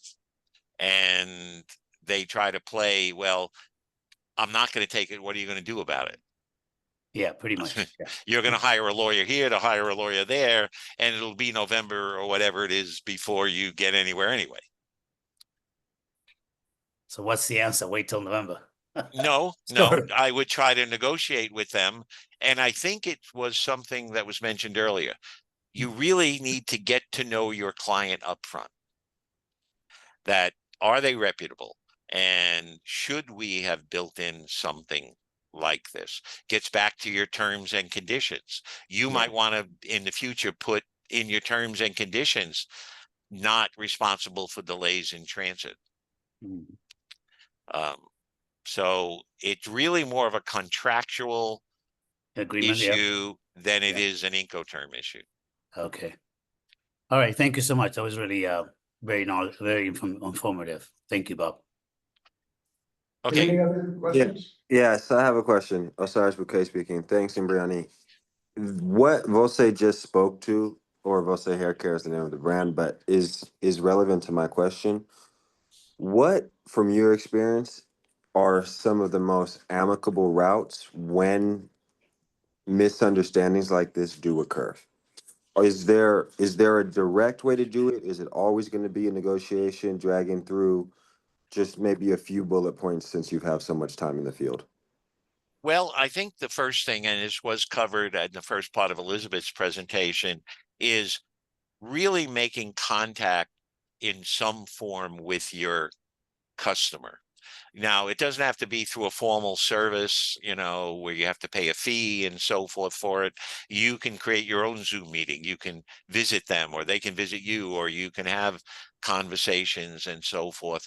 Doing research to try to determine who are they, what do we know about them, are they reputable, and build a relationship. Learn a little bit about the culture in the countries you're dealing with. There are countries that it's business first and friendship later. And there are other like Latin countries where it's friendship first and then business later. And knowing that and building a relationship up front, negotiating every element, even ones that may not seem important up front, so there's an agreement. Now, when a dispute arises, your first step is to try to negotiate directly. If that doesn't seem to be getting anywhere, you will look back at certain factors such as the commercial term and so forth. And see if you are in control of the freight, control of the documents. And ultimately, if not, you may have to consider some type of legal action. But we try to avoid that, again, because in most cases, you hire a lawyer here to hire a lawyer there. We've seen companies that know in a certain value transaction, they don't have to pay. You know, they buy something to you for $1,000. If they're in a foreign country, they know really they don't have to pay. Because you're not going to be able to collect $1,000 cost effectively in another country. There are countries where you can't take action on a contract unless it was signed in that country. So the work up front, like Elizabeth said, is critical. Negotiating every element and also updating your terms and conditions. So if you had to go legal, let's say, you can base it on this was the agreed upon terms and conditions. And I'll do something lastly very quickly. When you get, many times the process works, you provide them a quote. When you provide the quote, you provide them your terms and conditions. They come back with a purchase order, you accept it. Well, you've accepted their terms and conditions, not yours. You want to acknowledge it and go back and say, we accept your purchase order on our stated terms and conditions. You want to get the last word in. And if they don't want that, then you got to go back and negotiate. Copy. Yeah, I appreciate that. What I'm really hearing is be thorough and also prevention instead of reaction as much as possible. Yes, absolutely. Absolutely. Thank you. Okay, we're gonna have to cut this off. If you have any other questions related to what Incoterms and Bob's extensive knowledge, submit them and we will try to answer them offline. We don't have time for a break. Okay. So I Take want to care, get into everybody. our next session, which is how you're going to get paid. Basically, that's a critical concern. And we have Dave Josephson, who's going to present that for us. Dave is a banker, a longtime banker. He was the head of the U.S. Export-Import Bank Regional West office for a number of years. And our final speaker, Paul Duncan, works in that office. Dave left that and joined a bank, International Commercial Bank, CGB. And he's gonna talk about the methods of payment and how you can use those to get as close to getting paid as possible. And in situations where a buyer defaults anyway, Paul Duncan, after Dave, will discuss how you can get your money even if the buyer defaults. So Dave, why don't you take it away on kind of methods of payment? Okay, can you hear me okay? A little louder. A little louder. Let's see if I can. Now, how about now? Is that better? Yeah. Is that okay? Yeah, all right. All right, so let's see if I can successfully share my screen. Oh boy, lots of conversation with Zoom here about this. Hold on for a second, please. Elizabeth, can you put your information in the chat?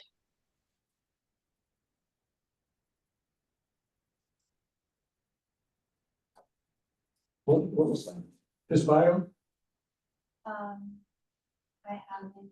David, would you like for me to share the screen?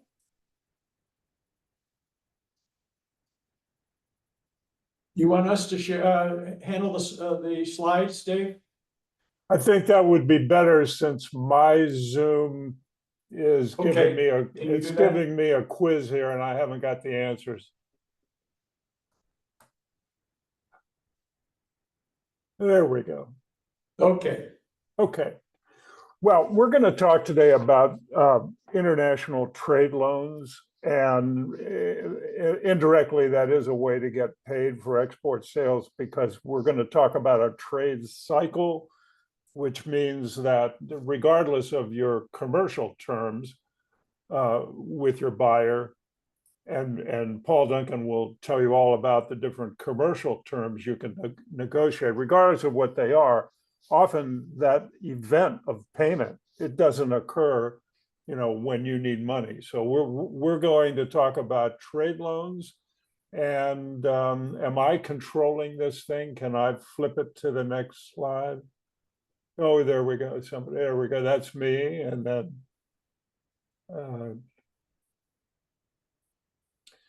so trade loans are a little different from most loans that banks make. And many times the balance sheet or the profit and loss statement of the exporter might not be strong enough to warrant a balance sheet loan. That's when banks just lend you money. They lend you money because they know your business. They see the results of your business on your balance sheet and in your profit and loss statement. So they loan it to you when you need it, and you pay it back when you don't need it. Trade loans are way different from that. They're structured credit facility. They mitigate the risk of the lender. The lender follows your trade cycle very closely, asks you a lot of questions about that trade cycle and how you're doing, when you ship, when the buyer receives, when he pays, etc. So these trade loans can be either import loans or export loans. And we at GBC International Bank, we make primarily export loans. So I'm looking for that little arrow to switch, but it's not coming. Oh, there it is. Okay. I've just told you about balance sheet lending. When you've been in business a number of years and you have made profits and you have retained those profits in the capital accounts of your company, and you've got a great pipeline of new business, the banker looks at that and says, hey, this guy's successful already. I don't have to worry about his cash flow and his profits. I don't have to worry about his net worth. I'm going to just make him a loan on his balance sheet. Well, trade loans usually, occur. We don't go to all this trouble and control with trade loans if your balance sheet is strong enough. And so they usually occur before a company is that strong. So let's see if we can get to the next slide. There we go, next slide. Okay. The structured trade loan is what we're talking about, and it's structured around the trade cycle of the exporter. And we're mitigating the performance risk of small exporters or manufacturers because we're going to control the ownership of the finished goods, and we're also going to isolate the funds as they come in as payments from the buyers, and we're going to make sure that loan gets paid. I think I'm able to control this thing now. Let's see. Now, there we go. So here's a typical trade cycle. The exporter receives a purchase order or a letter of credit or both on day 0. But when does he get the cash for this export? Well, he gets it 100 days later. And what does he need cash for during those 100 days? Well, by the 15th day of this cycle, he might have to start paying suppliers for fully built components, for spare parts, for all kinds of things. Packaging, he might have labor costs, additional laborers, additional software engineers, whatever. So we see in this cycle that he begins to pay cash out of his business on day 15, but he doesn't receive cash from this export until day 100. So he therefore has an 85-day trade cycle. Let's see if we can, there we go. So then, what does this allow multiple presenters to share? Yes, I guess so. Okay, now we've got another one. Okay, So what amount of loan is needed? Oftentimes, you have a purchase order or a letter of credit. You see a $2 million number on there, and you go to the bank and say, how much can I borrow on this $2 million letter of credit? That's another question also. And because we don't lend just on letters of credit. But to answer the first question, how much money is needed, the first thing we do is we talk with you and we figure out your trade cycle on this transaction. Then we look at your annual purchases. And in this example, if you're purchasing $3 million every year, that's $8,300 a day. So if you have an 85-day trade cycle, during which time you're going to be spending money, but you're not going to get paid for this export, you're going to need about 708,000. We'll round it up to 750,000 as borrowed money to make those payments while you're in your trade cycle.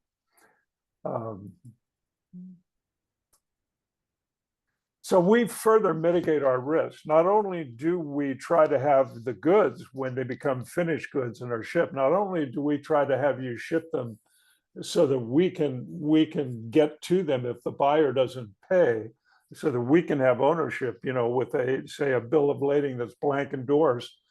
Not only do we do that and also open for you a controlled account at our bank for the buyer to pay for the goods. So we're still in control of the money. We're in control of the goods or the money until your loan is repaid. But we further mitigate our risk by taking this whole structure to the Ex-Im Bank and ask for a guarantee, or to the Small Business Administration also to ask for a guarantee. So we're not a real high risk lender over here at GBC. We're not hopeful people. We're not believing in you. Yes, we believe in you, or we wouldn't even make the loan. But we're covering every possible risk that you can't repay the loan. We're covering every possible risk with mitigations.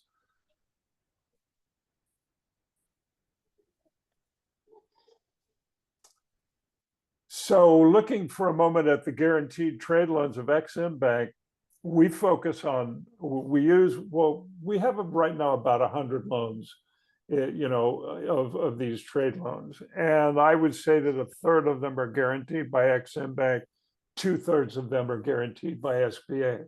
And that's simply because SBA has more programs that apply to different stages in a company's growth.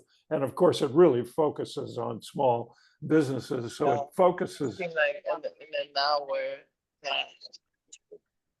I'm sorry. I heard someone speaking. Okay, all right. Let's see, am I still on the audio? Yeah, okay, you still should be hearing me. Okay, very good. So Ex-Im Bank, they're focused on just taking foreign risk for US exporters, and they can be small exporters or huge export. During the 2008 debt crisis, Ex-Im Bank assisted Ford Motor Company. And but the SBA deals only with small businesses, so they have a lot more opportunities, or I should say options and loan types, than does Ex-Im. And so that's why 2/3 of our loans are guaranteed by SBA and 1/3 by Ex-Im. But there is no transaction size limit with Ex-Im Bank, whereas there is a $5 million limit at the SBA. So that's one of the reasons that we have more with SBA. Let's see. Okay, next slide, please. And then these are the benefits of the Ex-Im guarantees. I think Paul Duncan can talk with you more about that. I'll tell you about the requirements, because you're going to have to qualify with a banker if you use an Ex-Im Bank working capital loan. So this is what we're going to look for: 3 years in business, 50% plus US content on your exported goods, and then goods need to be shipped from the USA. You can't make them in Mexico and ship them from Mexico. It won't work. with XM. You can make them in Mexico, but you'd have to bring them back to the US. And then as they sit, finished goods in your warehouse, and maybe you're packaging them for export, you'd have to be able to certify that 50% plus of the costs of those goods when they're shipped from the US are US content. And then you could use XM and we can finance. And then, of course, there's no military entities, and then any 20% owners should provide a personal guarantee. So we'll go to the next slide.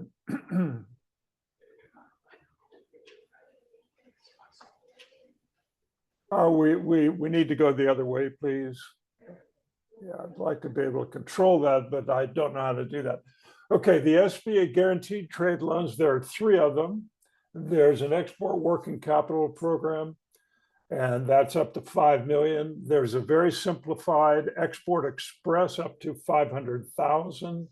And then there's an international trade loan guarantee, again, up to 5 million, but it also goes out to 25 years because it's all about improving or acquiring or expanding or upgrading real estate, industrial real estate. And there's a 4th program that I need to update this slide with. It's called the Working Capital Program Pilot Program. And what that is, it's like an export EWCP, but it includes domestic sales. So you can finance inventory and receivables that are destined for domestic sales in the same loan that you finance export receivables and export inventory. Okay, next slide, please. Again, I'll let the SBA people talk about the benefits of using their programs of their EWCP, but these are the requirements you'll need at the bank. You'll need to be 1 year in business. You can have military sales. The goods should be shipped from the USA, although there are 3rd country shipments that are permitted, but that's a very kind of complicated situation where your foreign receivables, if you're manufacturing in another country and you're using an SBA guarantee, your foreign receivables from your sale from the US to a foreign buyer, those are eligible for financing, but the inventory isn't eligible because the inventory isn't in the US. It's being made in another country and shipped from that country to your foreign buyer. And again, there are no US content requirements by the SBA, but we as a banker, we want to work in the spirit of these guarantees. So we always look for, we always look for, even in the Export Express loans, we want to see that at least maybe 30, maybe 35% of your business activity is related to exporting. And so again, we would also look at your US content. If you were down to 10% US content, we'd be scratching our heads and we'd be saying, gee, do we really want to finance this particular customer? And so again, we have the free will of a private sector lender.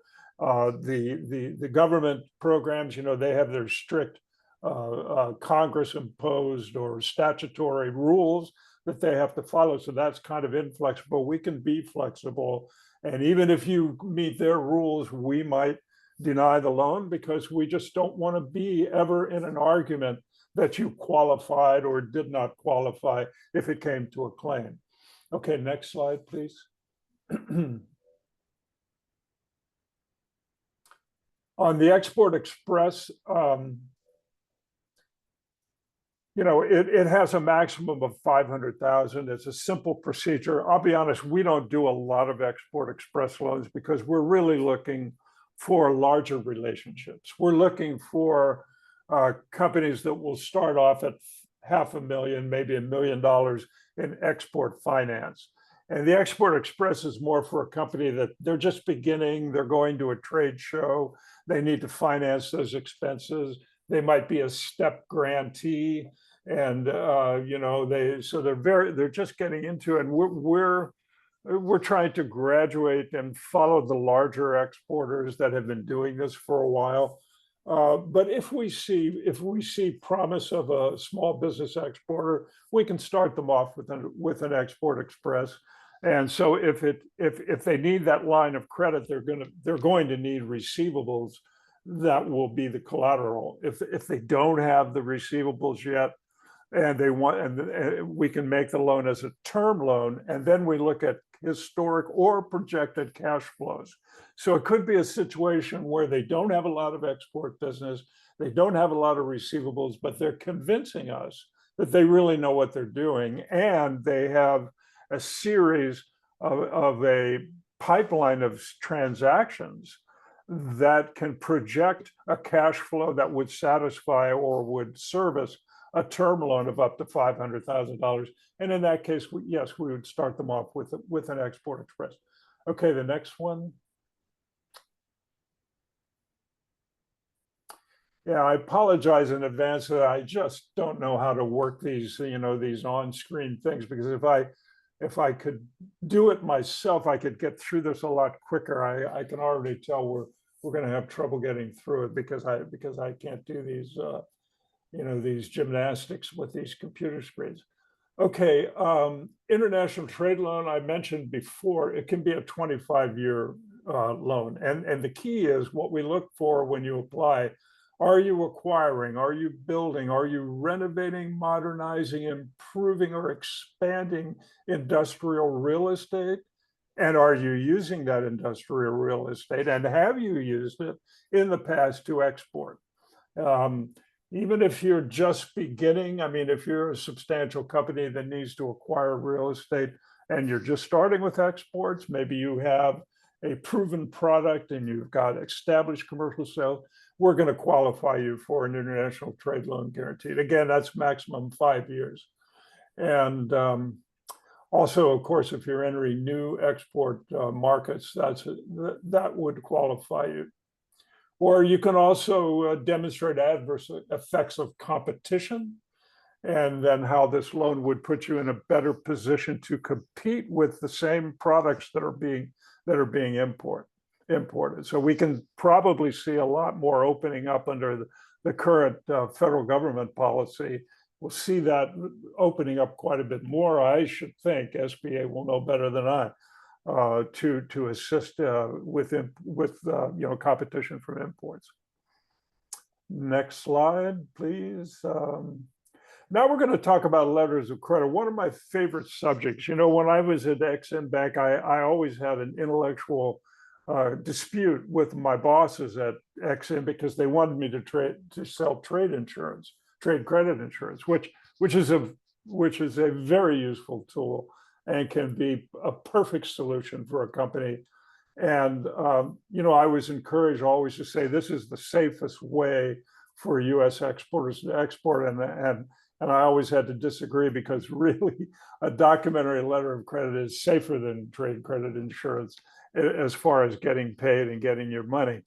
And so there are times that you will be using documentary letters of credit. And so it's a favorite subject of mine. And I also always like to try to be really clear about what they are. First of all, they're also known as documentary credits, commercial LCs, they're known as LCs.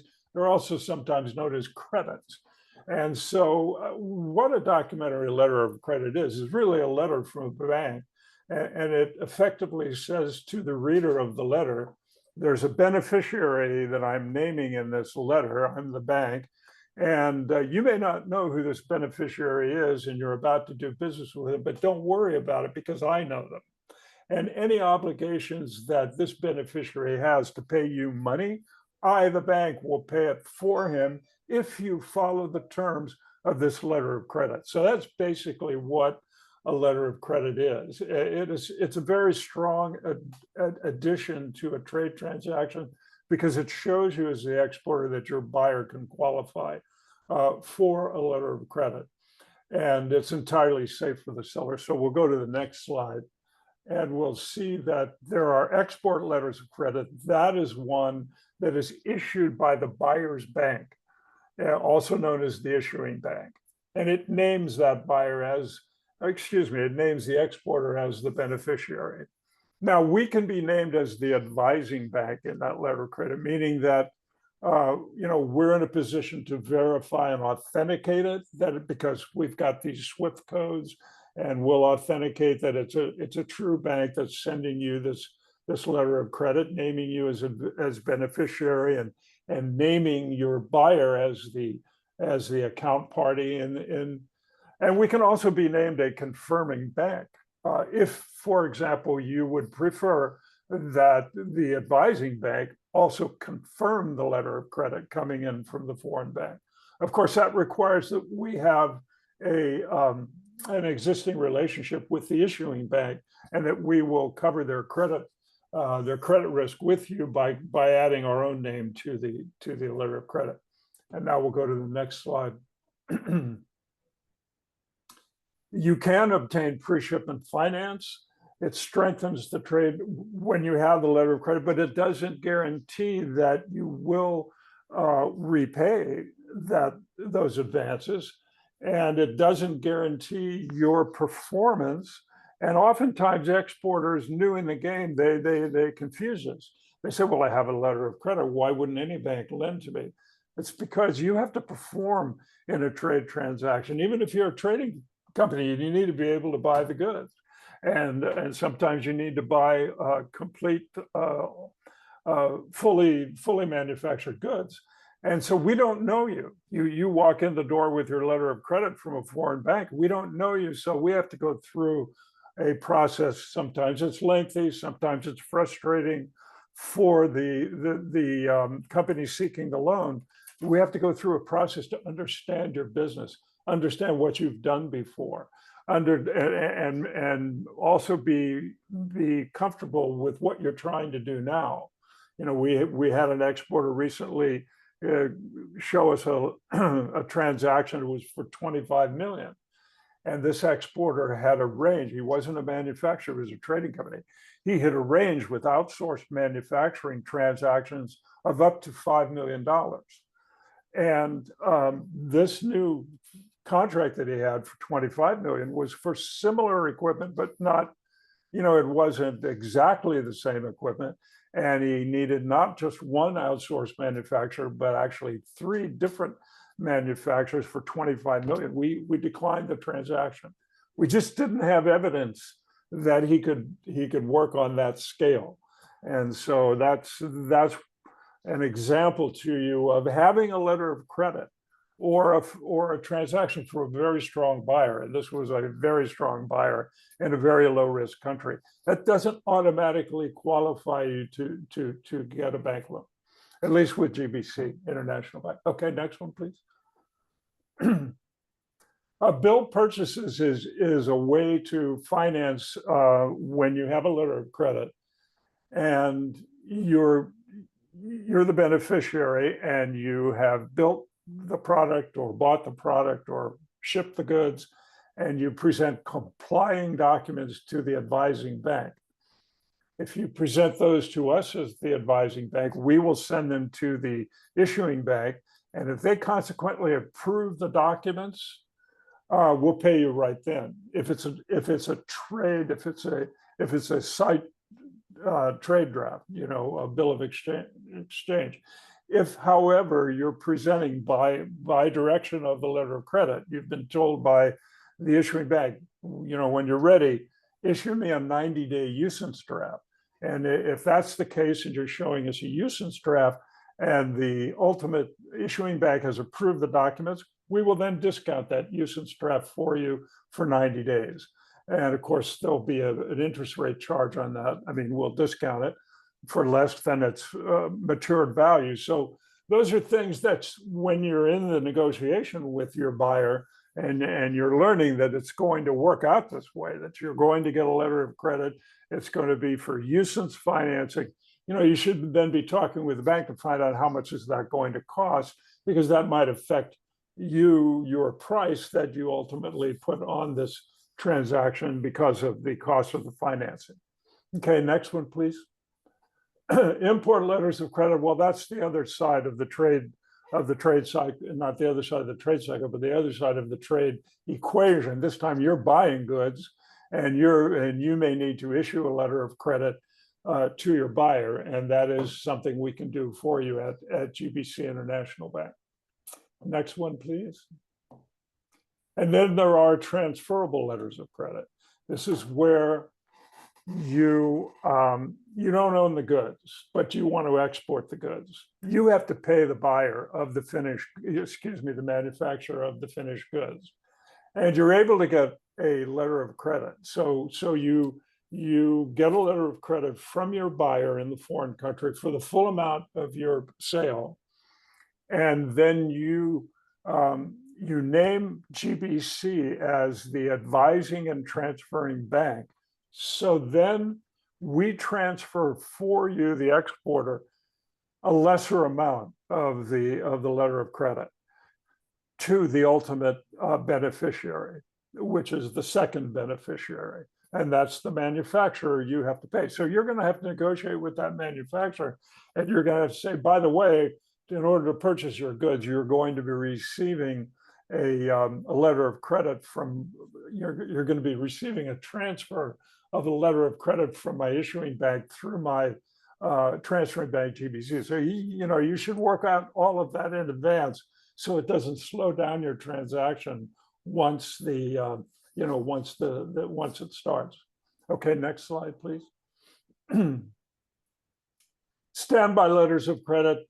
I think I may be running up against the time, and so I want to leave time for questions. But standby letters of credit are very much guarantees, and you really are guaranteed. We, the bank who issues that standby letter of credit, are really guaranteeing the performance of the party that we issue the standby letter of credit, of that account party. So again, that's a situation where we want to really know the customer very, very well and be 100% positive about their ability to perform in a standby letter of credit that we issue. Next, please. Documentary collections is a service.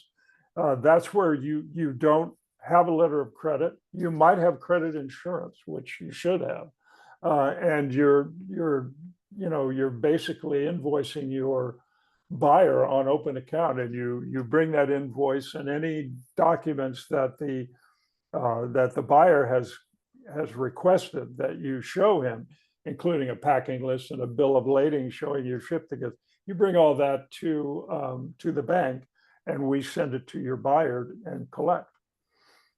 Okay, then the next one is the same thing, but documentary collection, then documents against payment. Would be the next slide, please. In documents against payment, it's the same thing.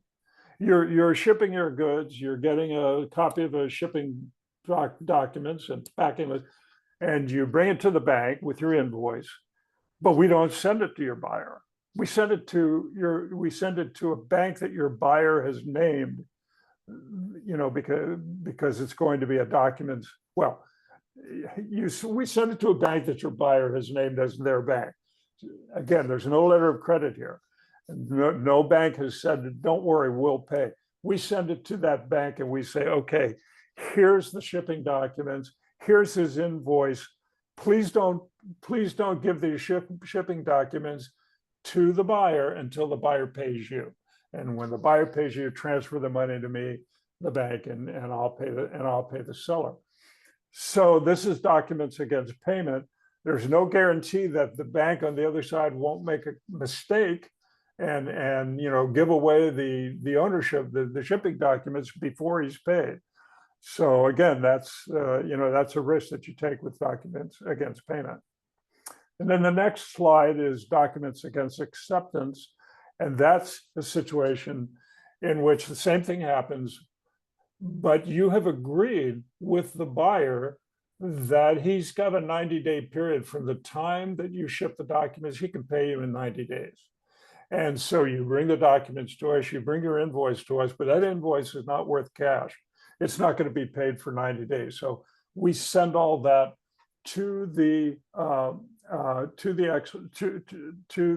exporter, and then, to the buyer, and then the buyer, under prior agreement with you, accepts to pay those to pay your invoice in 90 days. And again, you're not getting any money from us. You're not getting any money from an issuing bank in a buyer's country. You're getting the money from the buyer 90 days from when you ship the goods. Okay, that's and the next one, I think, yeah, these would be your contact points for myself and Edward Tang. Edward Tang and I, our job is to speak with the people that are looking for these trade loans, kind of screen the situation, and then recommend to them a procedure. I mean, a pathway, which could be an application to us for any one of these loans or types of trade loans that I've described, or it could be a referral to maybe a CDC, a Community Development Corporation, for another type of loan, smaller loans, newer companies type situation. So we look forward. We're always very, very happy to speak with any company that's exporting, and we look forward to hearing from you. Okay. You have any questions? No question. Dave, in your experience, which is more commonly used, the letter of credit or the documents against payment or acceptance these days? I would say that it depends on the exporter. If the exporter has the attitude they want to make money from the foreign sales, but they don't want any of the hassle, you're going to see the letter of credit and insured open account invoicing from that exporter. Paul Duncan will talk about insurance. That's sort of hands-off exporting. I make these products. I do want the money from foreign sales, but I don't want to mess with the relationship aspect. Other companies have more of a global view of their product and their company's name. They want the company to be known globally. They want a relationship with their buyers in other countries.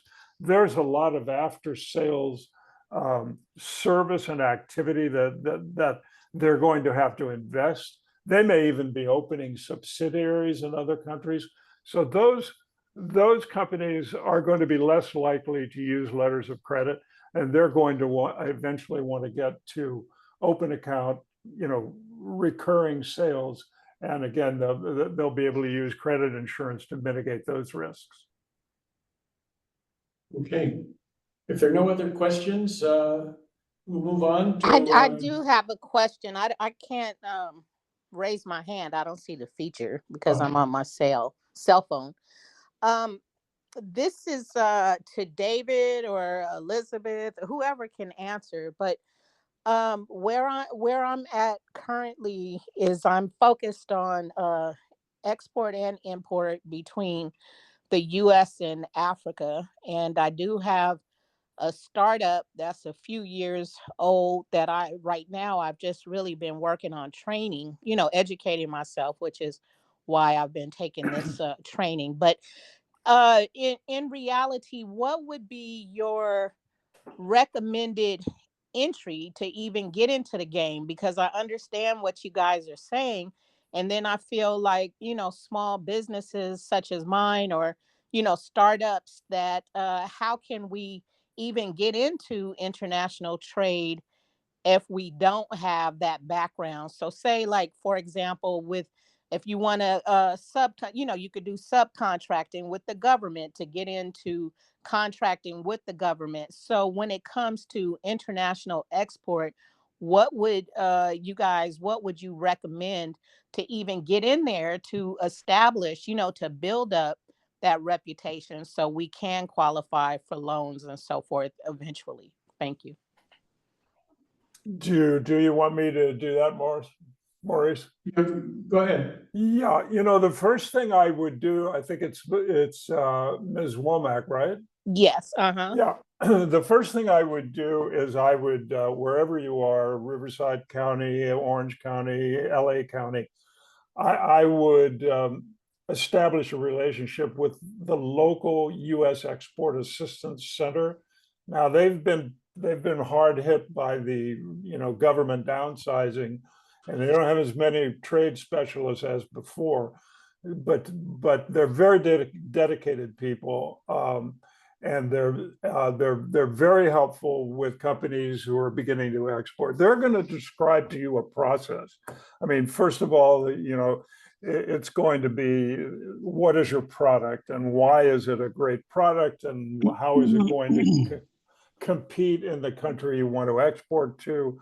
And then they're going to ask you, I would think, to limit your first forays to maybe 2 or 3 or 5 countries, because you don't want to, it's just, you can't get too, you got to focus somewhat. And then they're going to help you understand those countries and what the risks are. For example, if you're exporting to Botswana, that's way different from the Democratic Republic of the Congo. I mean, Botswana has a fairly good economy, it's growing, freedoms and things, and the DRC is a very tough country. I mean, and so there are going to be different requirements for different countries depending on their risk, and the Commerce Department knows about that. They know about the Exim Bank's country limitations schedule and what it means. So then they can also connect you to their local offices in these countries in order to do partner searches, international partner searches, and so that you can begin to meet. Well, maybe you're saying that you're already, well, no, you're saying you just want to dip your toe, you want to get started. So yeah, you're going to have to meet potential buyers and things. Commerce Department can help you do that. After you have identified some sales possibilities into these countries, now you have to think about financing. And that's when you get into all these things like Incoterms and terms of payment. And you need to discuss this stuff openly with your buyer. And this is the interesting thing that I see across all exporters to all parts of the world. Everything is fun and hopeful and optimistic when we're talking about our wonderful products and the markets that they will serve in the buyer's country, and the buyer's excited, until we talk about money. And then for some people don't want to talk about it. Maybe it's too sensitive, maybe it's too scary, but you need to talk about it. And so when you get into those first trade transactions, you have to ask the question, how are you proposing to pay me, and when are you proposing to pay me? And so when you know those things, then you can go to the SBA, and you can go to it depends on what your company needs. You can go to CDCs, community development corporations, and the CDCs can qualify you for all kinds of SBA loans, and the SBA can refer you to people like me and Edward Tang. You can go to Exim Bank and talk about the country, and Exim will tell you what they think of the country and what you might need to export to that country, besides just a purchase order and a eager buyer on the other side of the sale. So I hope that helps.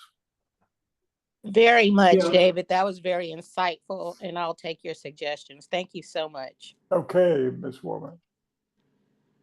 If there are no other questions, we're going to move on to the final speaker, Paul Duncan of the U.S. Export-Import Bank. And he's going to tell us about, particularly among other Exim Bank services, what happens if the buyer defaults, and what recourse do you have through Exim Bank or any other way to protect yourself against that situation. So Paul works out of the U.S. Export-Import Bank regional office in our region. He covers a number of other areas in a broader region than just LA and Orange County. And he works directly with companies that are looking for protection against buyer default. So he's going to tell us more about what EXIM can do for you, and particularly about how to protect against that unfortunate situation where the buyer may default after they already have your goods. Paul? Maurice, thank you so very much. Is my audio coming in clear? Yes, we hear you. Fantastic. Thank you very much, Maurice. Thank you, David, for the presentation. I appreciate it.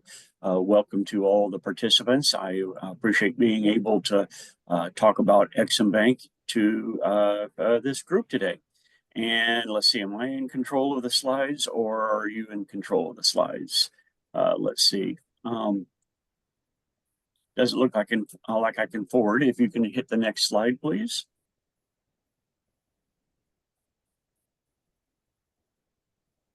One more. All right, fantastic. Thank you. I generally like to kind of start off by talking about what Exim Bank isn't before I really start getting into what Exim Bank is. Starting off with our name. We have the word bank in our name.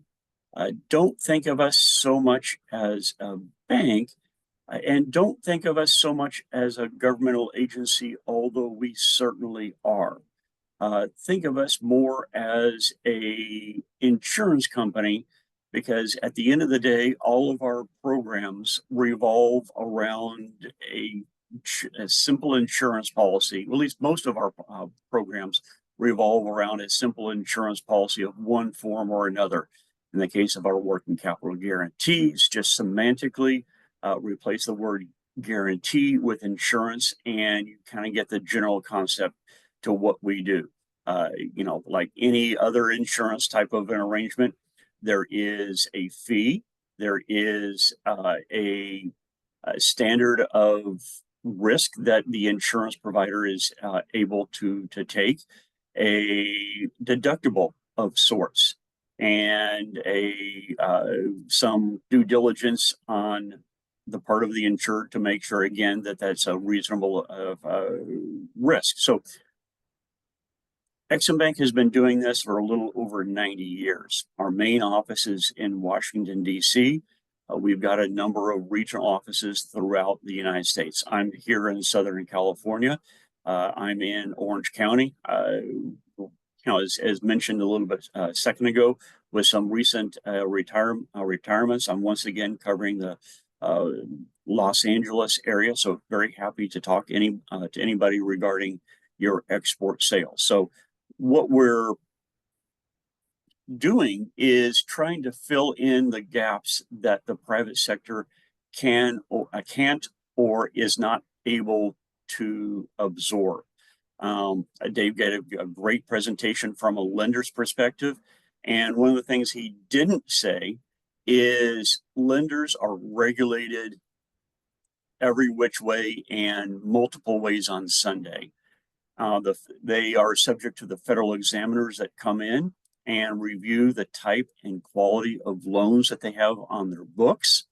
So if a federal examiner comes in and reviews a particular loan, a GBC or any other lender has, and they are lending against a foreign receivable, even it may be a strong buyer, perhaps in a marginal market, those federal examiners are going to really ding that lender on the overall risk of their lending. That lender may be comfortable with it, but outside of their control, the federal examiners might not, and kind of adjust their withholding requirements, making it more expensive for that lender to lend money. And guess what happens? The more expensive that it is for that lender to lend money, they pass that along to their clients. Banks are in business to make money. Oddly enough, we're in business to make money. As I mentioned, we are a governmental agency, but don't think of us so much as a bank, but that insurance company.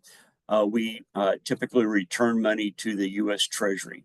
We actually have a particular a 2% cap on default rate of what we can't exceed as dictated by Congress. Next slide, please.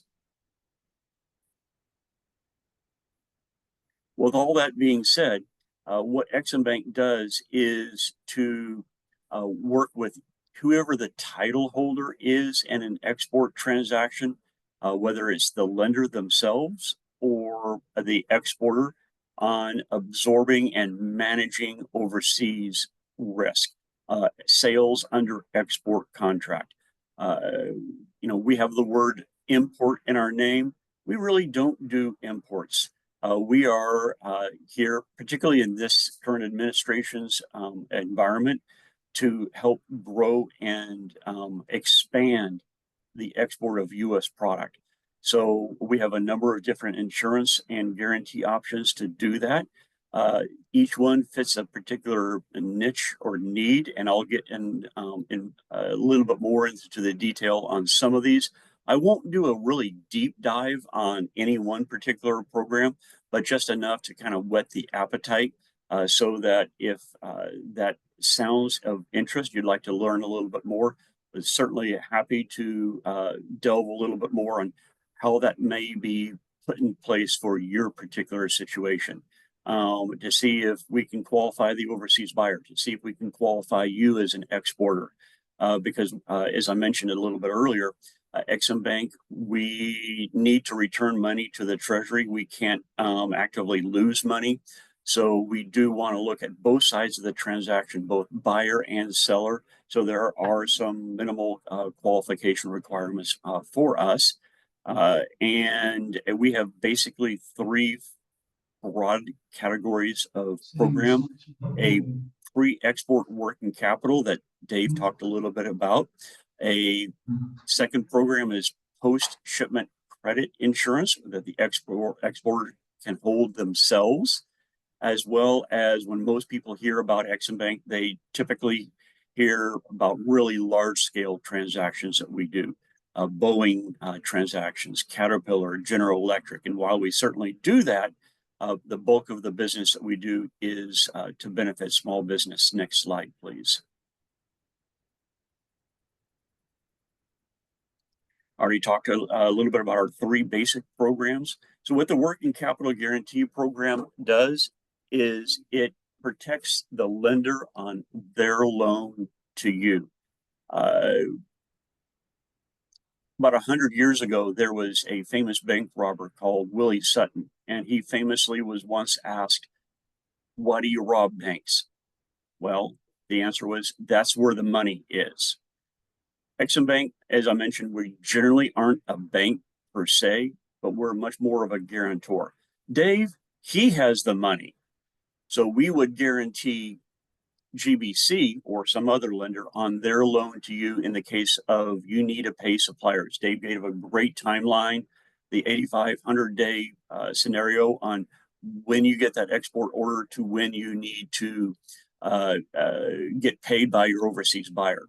I'd actually argue that that clock probably starts a little bit before that 0 day, because GBC needs a little bit of time to set everything up. There is documentation that needs to be placed, put into place. There are liens that need to be satisfied, at least as far as Ex-Im Bank program requirements are concerned. So there is a little bit of a setup and a little bit of a time lag for that working capital guarantee. Accounts receivable insurance, that's the bulk of what we do. That's where you, the exporter, hold the policy directly. You're working with an overseas buyer. You've had a relationship for a little bit of time, perhaps, and you want to take your relationship to the next level. You want to have the ability to sell more to your overseas buyer. They want to stock more of your product or service. We also cover services, so they can sell more in their own respective markets. Next slide, please. I'm not going to spend a whole lot of time on foreign buyer financing, but we do have that. We do have a new program that's designed to increase exports through assisting the supply chain. I'll touch on that briefly, but again, I'm not going to spend a whole lot of time on that. Next slide, please.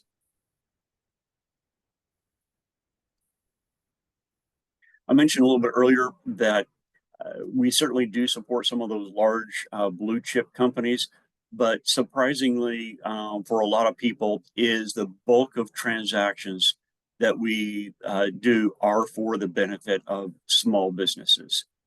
We use the SBA definition of a small business, which generally is going to be 500 employees or less, depending upon the line of business that the company is in. Here's some figures on some of the support that we've done for a small business. I mean, geez, if we have a small business client and on an annual basis, they're, great for them. They may be doing $1 million more or less than that. And we support a large transaction of the Boeings of the world. Well, if you're selling one aircraft, that may be $300 million. You've got to do a lot of small business transactions to counter that very large deal. But again, our primary focus by the number of transactions that we support are for small business. That's kind of where we see the main engine on export growth is going to be. Next slide, please.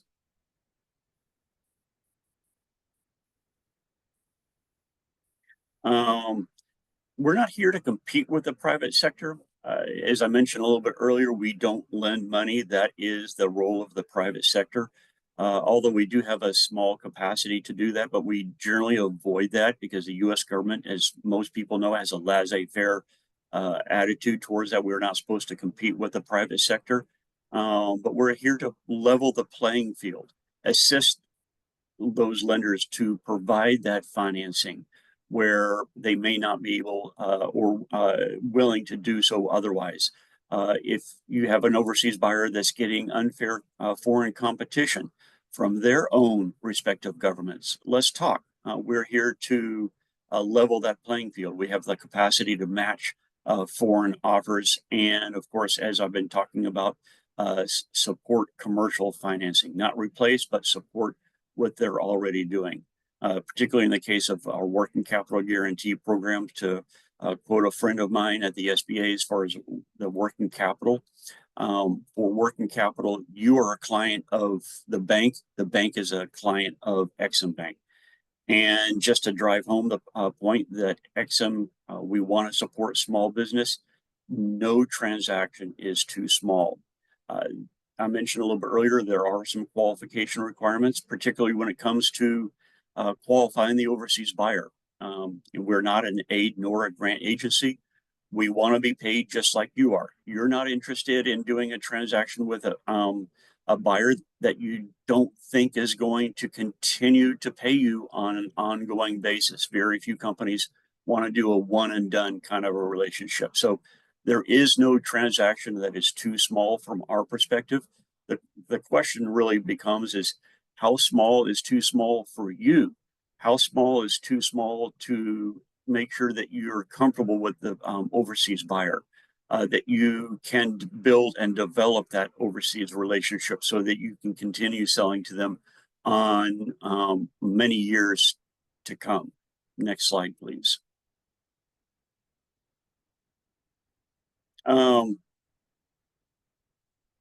At the end of the day, are you going to get paid?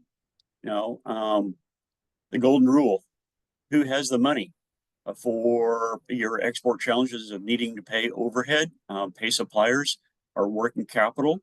If you want to grow your relationship with export, moving your buyer from a cash basis into an open account, we can work with that as well.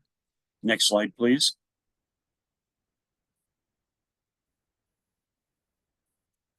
I'm going to get into a little bit on our working capital guarantee program.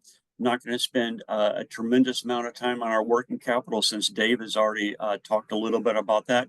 But this slide, just kind of think of on that timeline. Dave had a similar timeline on his presentation as to where is the borrowing need, where is the financing need. If you need financing before you put product on a truck to ship it down to Mexico or into Canada, if you need money before you put your product into a container when you're shipping abroad, that would be working capital. maybe you have enough internal working capital. You're really more concerned about the overseas buyer risk. That would be post credit after that product has left your shore or left the U.S. shores. You know, the financing or in mitigating the risk of the overseas buyer. We have our credit insurance, our guarantees, and despite the slide here, direct loans, 99.996% of what we do is a guarantee of one form or another. To put it a different way, direct loans constitute about 0.004% of what we do in any one particular year. Next slide.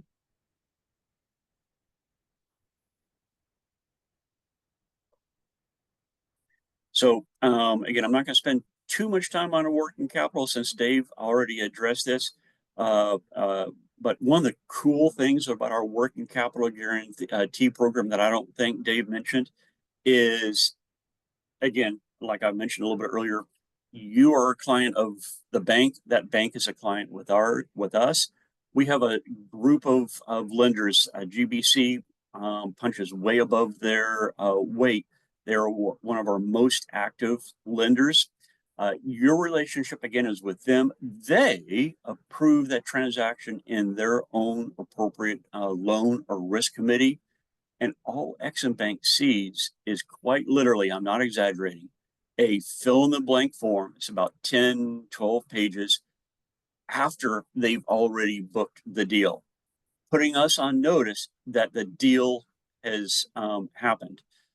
So we're just looking at for the company name, the advance rates, what the product is, a little bit about the exports, you know, where the company is exporting, things of that nature, what the fee that they're charging, really high level stuff. We don't approve those transactions internally. That lender does. That relationship is between you and the lender for our working capital guarantee. We book the transaction, and if things go south, at some point later in the future, if you're not able to repay that lender makes a claim to us, we cut them a check for 90% of that loss. But the program is designed to help you grow your international sales by being able to borrow more money against the contract. Next slide, please. Dave had a slide on this. Again, 90% guarantee. Most of our transactions are done on a revolving basis.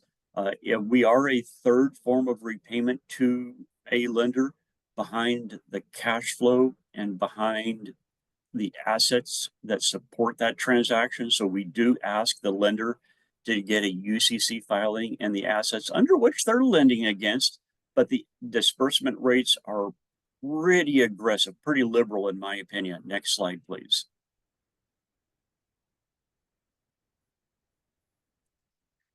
You can utilize the working capital, again, overhead, pay suppliers. Money is fungible. If you can advance more against your work in progress, advance more against work in finished goods, great, fantastic. That frees cash flow up for you to utilize that cash in other aspects of your business. Your bottleneck of cash shouldn't be your export side of the equation. It shouldn't necessarily be your work in progress. Next slide, please.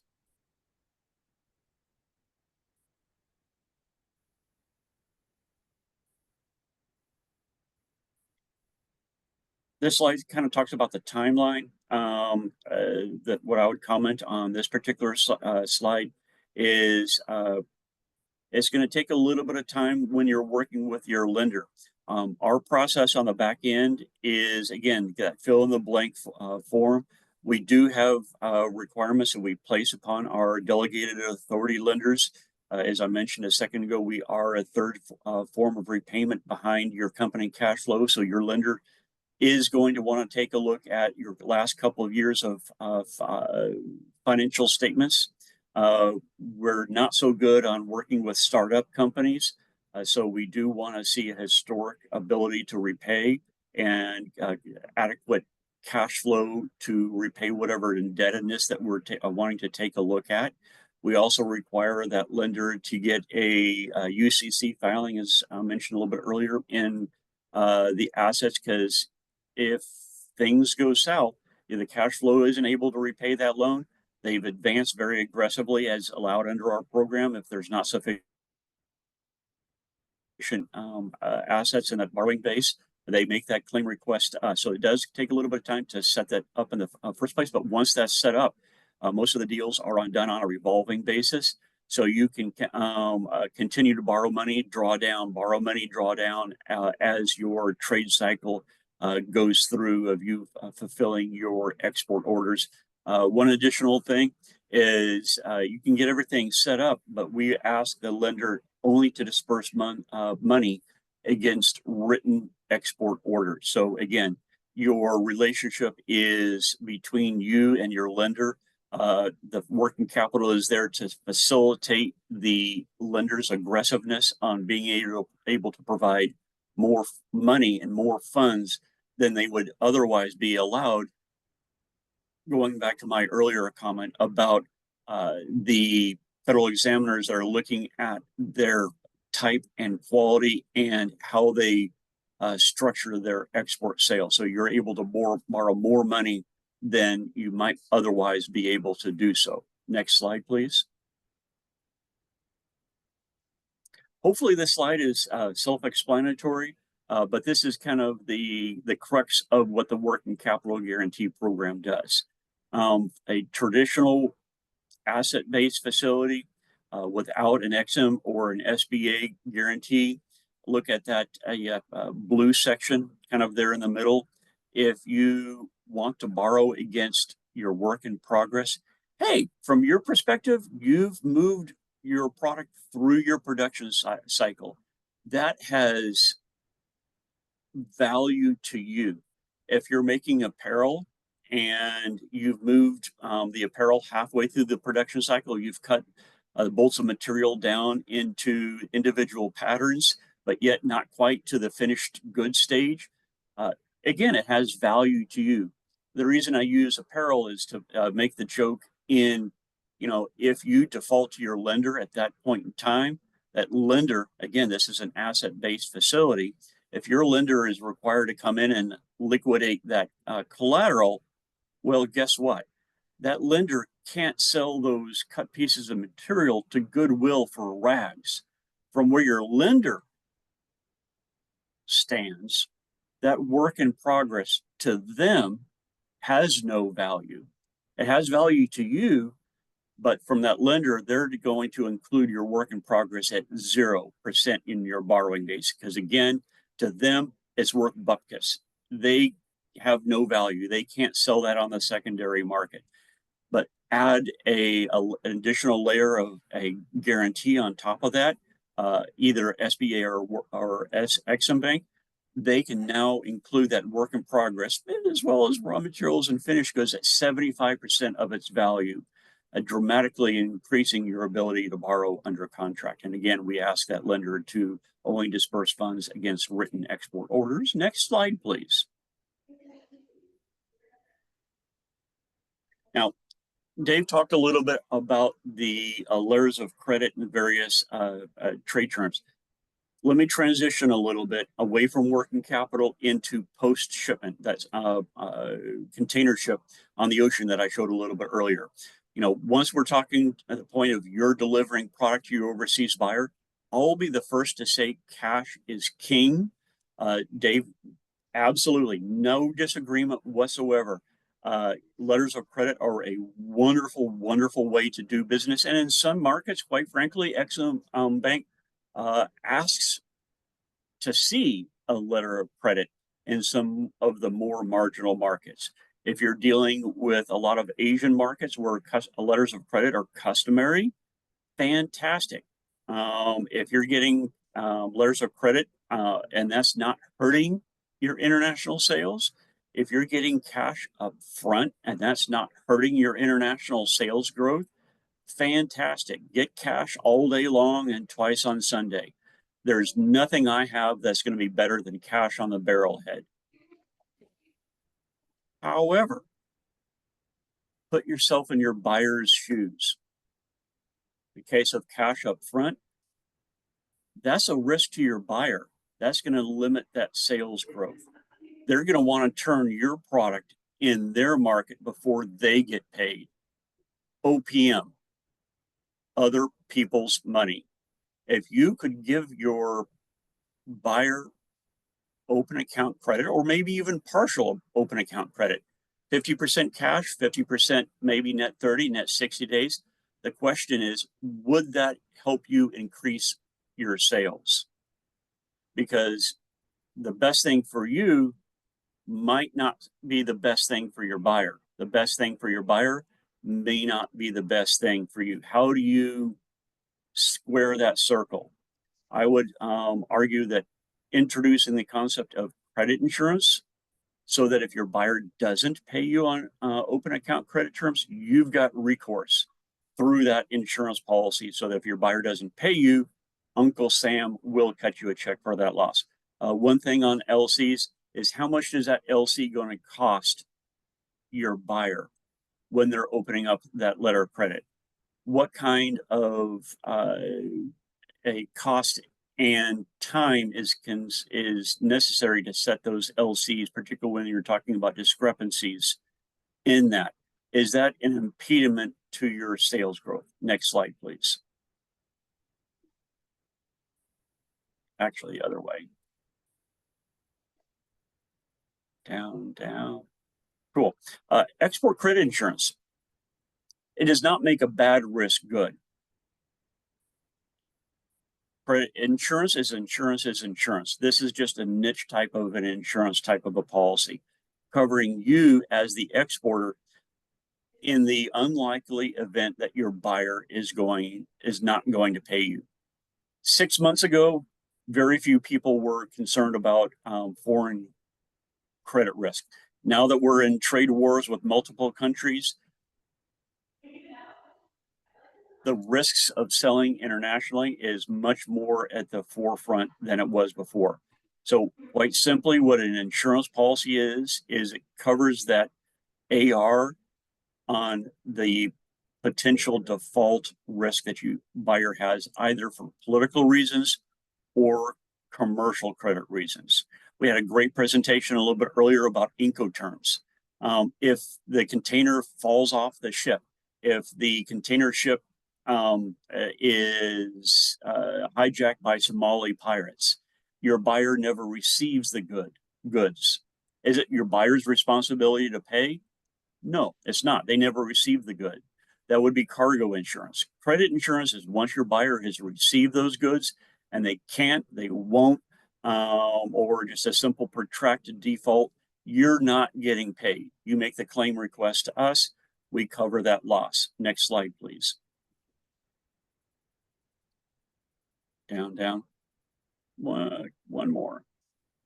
Okay, somewhat of a similar slide than the working capital, but in this instance, we have a direct relationship. We issue the policy to you directly. We set up the buyer credit limits. We set up the discretionary credit limits, depending upon what your needs are. And by that, it basically means is, can we set the policy up where you already have ledger experience with your overseas buyer? You're in the driver's seat on making credit decisions. If you're somewhat new to extending credit internationally, we can work with you to pre-approve overseas buyers. We generally don't like exporters notifying their buyers that they've got credit insurance. We should be in the background because we want that relationship to be between you and that overseas buyer. We don't want to alleviate that buyer's responsibility to pay you, because you know what? At the end of the day, if you're not paid, you make that claim request to us, then you notify your buyer, oh, by the way, you haven't paid me in 90, 120, 180 days. I've got to make a claim to Exim Bank, which I've had for the past 6 months, the past year. A lot of times that's enough to trigger them saying, whoa, hey, geez, I don't want Exim Bank involved. I might lose other suppliers that Exim Bank is also insuring. I want to keep that relationship strong. So our relationship again is between you and I. We don't necessarily need that overseas buyer to know that you're insuring that receivable with a third party with us. Next slide, please. Here are some benefits of the working capital. As I mentioned a little bit earlier, is if you're moving your buyer away from letter of credit and away from cash in advance, can that help you sell more? You can use open account as a sales tool. You're moving that buyer from a cash term into maybe a 50% cash, 50% net 30, net 60 days. Will that allow you to sell more to them? Will that allow your buyer to stock more, to sell more in that overseas market? Risk protection, quite simply, sleep at night. You can go to sleep knowing that you've got recourse through the insurance policy should your overseas buyer fail to pay you. If you experience a loss, we pay you off on your loss, no recourse to you. If we fail to collect from your buyer, that's our problem. It shouldn't need to be yours. Lastly, financing aid. Dave talked a little bit about the working capital. If there's no working capital, but yet you want to accelerate your receivables, you certainly can utilize the insurance policy as a form of working capital through a policy assignment, so that you can either discount or include in your borrowing base the receivable. And from that lender standpoint, it is a U.S. governmentally insured transaction. And for financing, it's got to make sense for that lender. They're going to tack on their own cost to do that transaction because they're going to want their pound of flesh too. But what I'm trying to say is you can pass domestic financing charges along to your overseas buyer, and your buyer is probably going to be able to absorb that much better than they would be able to absorb their own local financing costs. So you're doing your buyer a service and providing additional liquidity to them that they may not be able to source in their own market. Next slide, please. I mentioned a little bit earlier, we cover both political and commercial credit risk. Political risk, pretty much any action taken by or against an overseas government that causes your buyer not to pay you. Through no fault of your buyer, if they can no longer import product from the United States, if the overseas government closes the currency conversion window, you can't get dollars out of that market. Again, pretty much any action by or against that government that causes your buyer not to pay you, we cover on a political basis. As far as most people are concerned, most people are going to be concerned about the protracted default. They were supposed to pay at 30 days. It's now 30 days beyond the terms. You call your buyer up and the account payable person was out sick, or one reason or the other, you get an excuse. Oh yeah, we'll pay you 30 days from now. Well, 30 days becomes 60, becomes 90. At what point does that receivable become stale? At what point is that relationship between you, the seller, and the buyer no longer a viable open account sale? So we do want to manage some risk, but we're here to cover both protracted default, bankruptcy, insolvency, political risk, so that you feel more comfortable in shipping more American product to that overseas buyer. Next slide, please. Well, that one keeps coming up. Must be an important slide. One more. Here we go. I'm going to, in the interest of time, I'm going to cover the last couple of slides relatively quickly.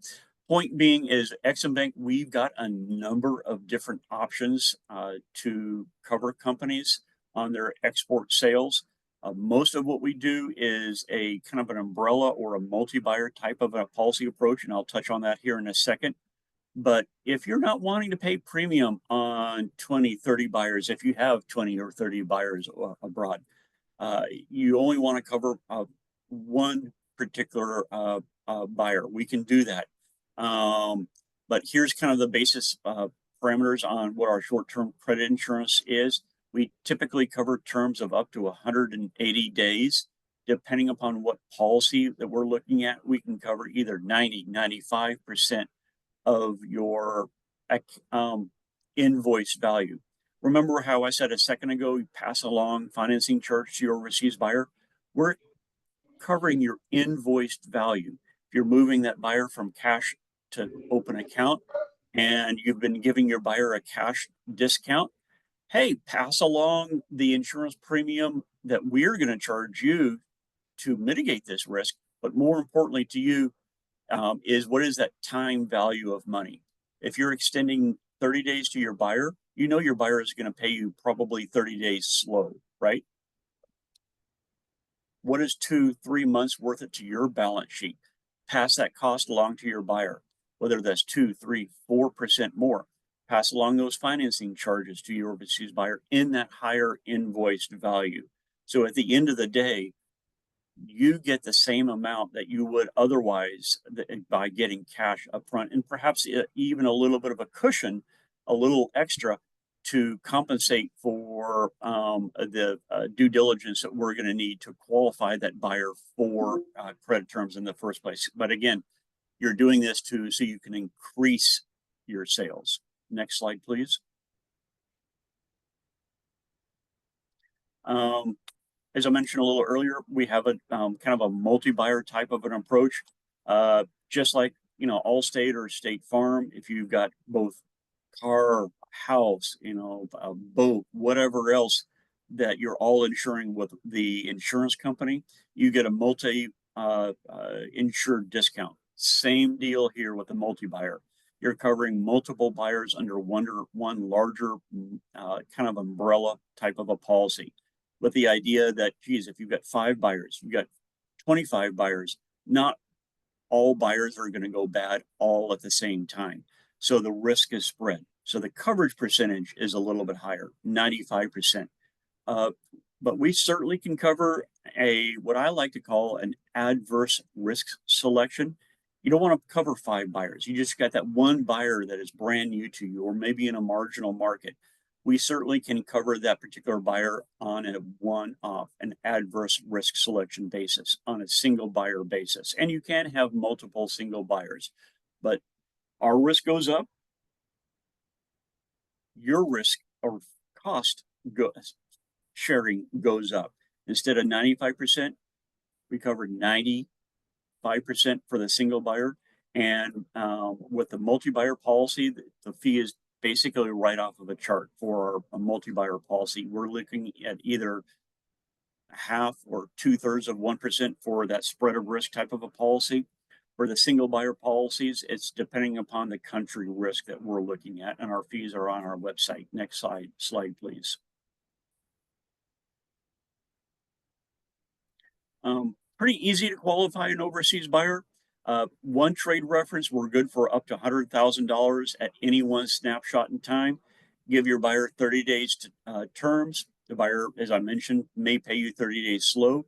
You can turn that buyer 6 times in a year, and on an annualized basis with one piece of credit information, we can support on an annualized basis $500,000 or more of shipments. Again, relatively liberal, very easy to qualify your overseas buyer, but we've got to point to somebody or something to show that that buyer is creditworthy, and we will pretty aggressively increase the limits. Maybe you need $50,000 worth of credit to an overseas buyer. We can get a trade reference for 25, half that amount. We will double that. You need 50,000. You can find somebody else that extends them credit for 25. We'll go to 50. So again, pretty easy to qualify your overseas buyers. We don't need financial statements on the buyer unless that snapshot in time risk is over $500,000. Next slide, please. We work, if anybody is interested in learning more, certainly love to talk to you. At some point, we would probably turn you over to our specialized export credit insurance broker. to help you get the information in that we're going to need to approve, as well as either qualifying you as using discretionary credit limit or getting credit information on your overseas buyer, as I mentioned on the last slide, so that we could grow those buyer relationships. Next slide, please.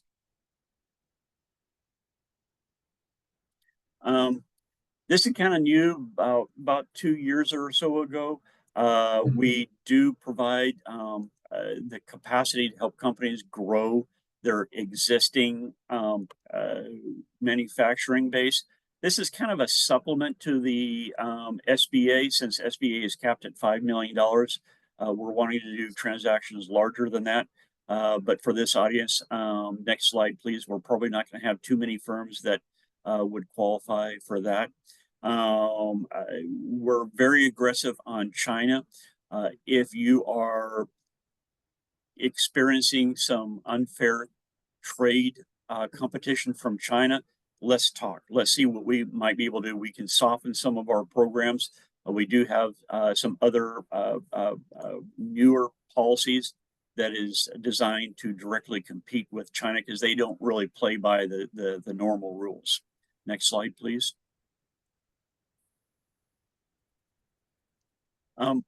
Little housekeeping. Dave mentioned that Ex-Im Bank, we want to support transactions that have at least 50% U.S. content. 100% right. We are here to help grow the U.S. manufacturing and service base. We're not open in every single country throughout the world. There are about 5 that are legally prohibited. Those are the easy ones, like the Irans, the North Koreas, places like that. We're open with restrictions on some other markets. Some markets like the Argentinias, Venezuela, we're off cover for, but probably where you're interested in doing business, we're open to do business. And we do have a general prohibition on, we can't support purely military sales. Next slide, please.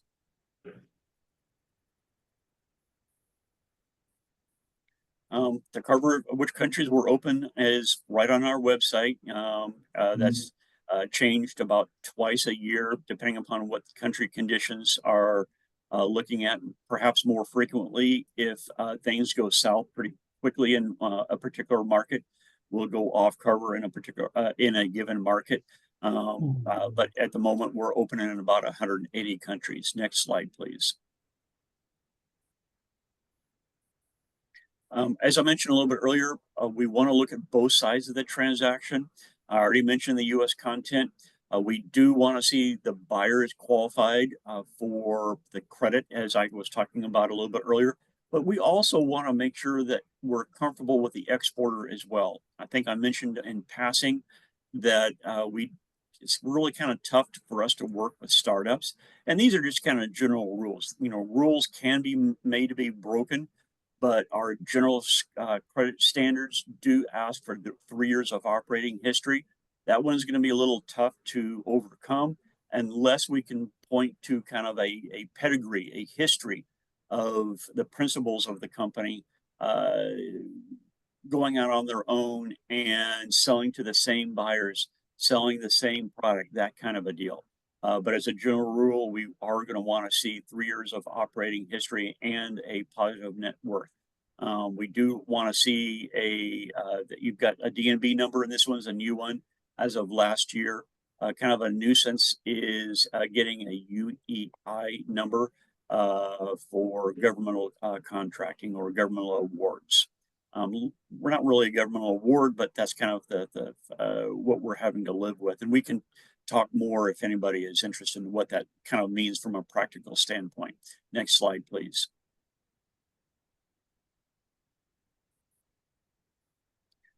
We have our trade partners, Small Business Administration, Department of Commerce, really quickly on them.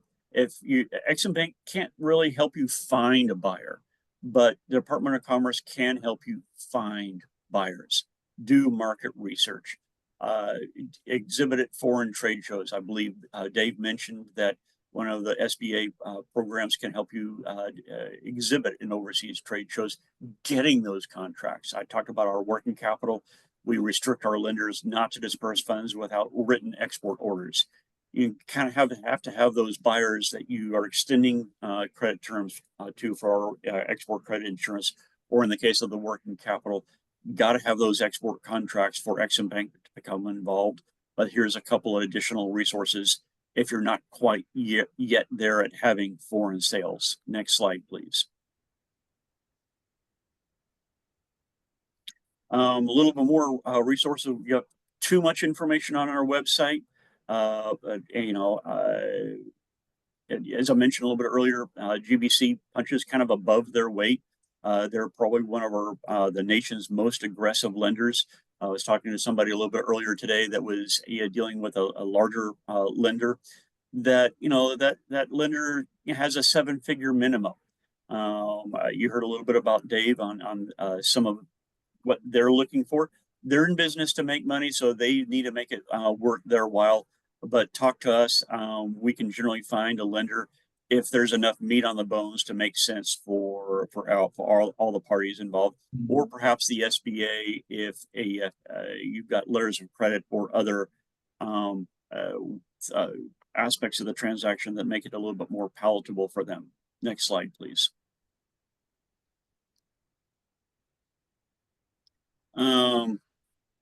I cover Southern California. We've got, if there's anybody joining from another part of the country, which probably not, we've got regional offices throughout the United States. Next slide, please.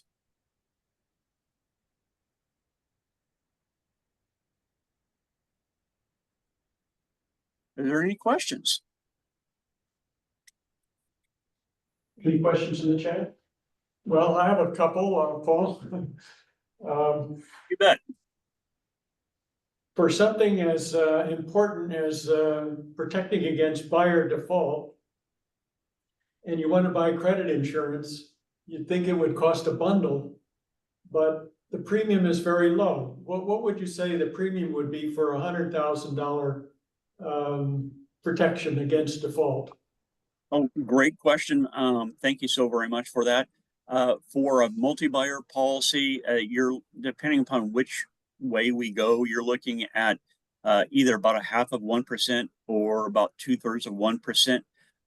So and all of our insurance policies the premium is paid on a monthly basis based upon your prior month's shipment volume. So it's a pay-as-you-go policy format. To do the math, you're looking at maybe $550 for $100,000 worth of coverage, maybe $650 for $100,000 coverage, again, depending upon what way you go. But there are no minimal reporting requirements. There are plenty of companies that set the kind of the skeleton up with the insurance to qualify overseas buyers. And for one reason or the other, they never report premium. Maybe their buyers can't buy more from them by them offering credit terms, or for one reason or the other, they never report premium. At the end of the day, there's no cost that you pay us to set the policy up. There is a fully refundable $500, but you don't use the policy, you cancel it after 6 months, a year, 2 years, we refund that $500 back to you in full. So again, it's a very low cost. And as I mentioned a little bit earlier, certainly I would encourage passing that cost, not only the marginal fee that we cost. I mean, $550, $650, that's going to be less than most companies' shipping charges. Your buyer should be able to absorb that, and that holding cost. What is that holding cost of 2-3 months worth it to your balance sheet? Have that buyer pay for that. So thank you for the question. Yeah. You mentioned that you want the applicant to have 3 years in business. For some time, you also had a restriction on you wouldn't offer credit insurance to a new to export company, but now I understand after some discussion about that you're now open to new to exports on a case-by-case basis. Is that correct? Yeah, we publish to the outside world what our credit standards are. So if it's 3 years in business, you know, all the checks are done, we can work with a company pretty quickly and get a policy issued. If it falls outside of that nice, neat little box that we try to set up, can we make an argument to support that transaction? Maybe we can, maybe we can't. It'll certainly be on a case by case basis. As I mentioned a second ago, if maybe you've been in business for a year, you've been, in business less than that 3 years, but you've crossed that threshold of 1 year. We certainly can take a look at that history of that company. If we can, if the underwriter looks at the transaction saying, hey, the two principals, they've got 20 years of experience each in this industry. They're selling the same stuff. Most of their buyers are the same buyers. Their prior employer is getting out of that space. They left, they started their own company doing the same thing. That's an easy argument to make, right? Versus somebody that's, I've seen plenty of companies that, come into us saying, hey, I was a school teacher, now I'm retired, or I was a real estate agent, now I want to sell agricultural equipment. Well, geez, that's going to be a really tough argument to make, probably impossible to make, because you've got no history in that line of business. So we're going to want to see some sort of history in that line of business to make it make sense. I mentioned our cap default rate. We want to be a good steward to the U.S. taxpayer. We are a sovereign entity, so we have the capacity to go out at $140 billion. If everything were to go south at all one time, the Treasury is obligated to pay that. So we need to, again, make a good justification to support the risk that we're doing. And if we can point to everything that's in our credit standards, great. If we deviate from those credit standards, still have to point to why that makes sense. So we'll take a little bit more massaging, a little bit more time. Hopefully that addresses that question. Yeah, good, thank you. We just have, if there are no other questions, we have about a minute left, and next Wednesday, the next session is going to be talking about a number of different aspects of legal do's and don'ts. One that you don't hear much about, cybersecurity threats, will be addressed by a professor of criminology, Dr. Keith Clement, who covered AI earlier, but his specialty is cybersecurity. How to comply with U.S. export regulations, we'll cover that. U.S. export controls, both military and dual-use products, whether you need a license to ship or not. How to comply with foreign import regulations, which are not just tariffs, but a number of potential non-tariff barriers. We'll be covering that. How to protect intellectual property, big issue, and we've reached out to somebody, an expert in Missouri, to cover that topic of intellectual property protection of your patents, trademarks, and copyrights. And not very often discussed, but we're going to cover it, is how to deal with demand for bribes in foreign countries and pressures from corruption in a number of countries, and how to resolve commercial disputes. So all that will be covered in the next workshop coming up next Wednesday. So I hope to see you all in that one. If there are no other questions, thank all the speakers today. It was a lot of in-depth, a lot of pithy topics to absorb, and I hope it didn't confuse you too much. Bear in mind that if you have any questions on any aspect of this program or any aspect of what the speakers talked about, let us know. Just send a message to me or to Sandra, and I'll get back to you with whatever answer we can come up with. Maurice, So, yes. I just wanted to ask you, it sure would be nice after this class, this training is over with, if we could have like a little training for the I trade digitally. That would be good for small business and startups. And if we can learn how to trade digitally, in case something happened to this economy, in case we have economic collapse or we have to go through another pandemic, at least we would have that skill to trade from our own home and still, be able to generate some income in case anything ever happened to our economy. So I'm really, really interested in I trade digitally. I'm sorry, This who asked the Keisha, question? this Sorry? Keisha from Winter Grey Oh, Sugar-Free okay. Chocolates. Yeah, Keisha, yes, actually, I haven't been in on it, recently, but every Friday, and Gregory, may know more about this. Every Okay. Friday, there's a discussion about where they are in iTrade Digital. Oh, I've been off it for several weeks, but be happy to connect you with Elizabeth. She's okay. one of the trade management specialists in Yeah. the very middle of that process, and she can let you know what's going on. Is she gonna be one of our advisors in this program that she can get paid for helping us? She's not one of the, it's just, it's me and Simona are your two Okay, kind of advisors or mentors, and we reach okay. out to whoever we can find that can answer any particular question. So when it comes to iTrade Digital, which some people may not know what iTrade Digital means, it's Yeah. basically a kind of a budding service, a new service. Mm, Where they simplify the interaction between a buyer and seller.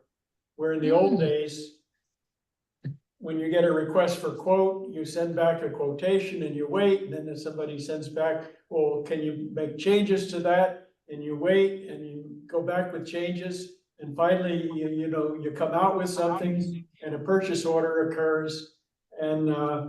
The iTrade Digital is a method of simplifying that interaction between the buyer and seller, which has never been really possible before the Zoom.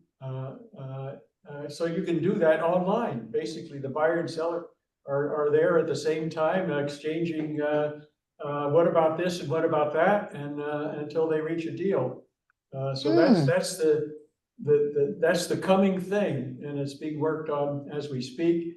And a number of people mm. are being trained to be trade management specialists in that process, because sometimes the buyer and seller may get lost and need that kind of intervention. So if you want to know more about it, slip me an email. I think, Keisha, you have my email, and I'll point you in the right direction. Gregory, I put my name and my phone number in the chat. Can you call me and tell me when those classes happen on Fridays? You muted. You muted.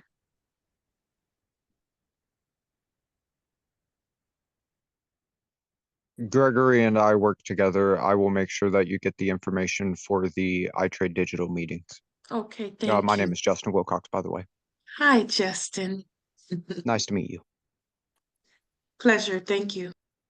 Hi. Okay, if there are no further questions, we've exceeded the time. It's 3.5 hours, a long time to stick around. And I appreciate that, I guess many of you have. I haven't looked at the before and after. But since we keep adding new attendees as we go, that's a very good sign. So we'll see you next Wednesday. Very good. Thank you, Maurice. Okay.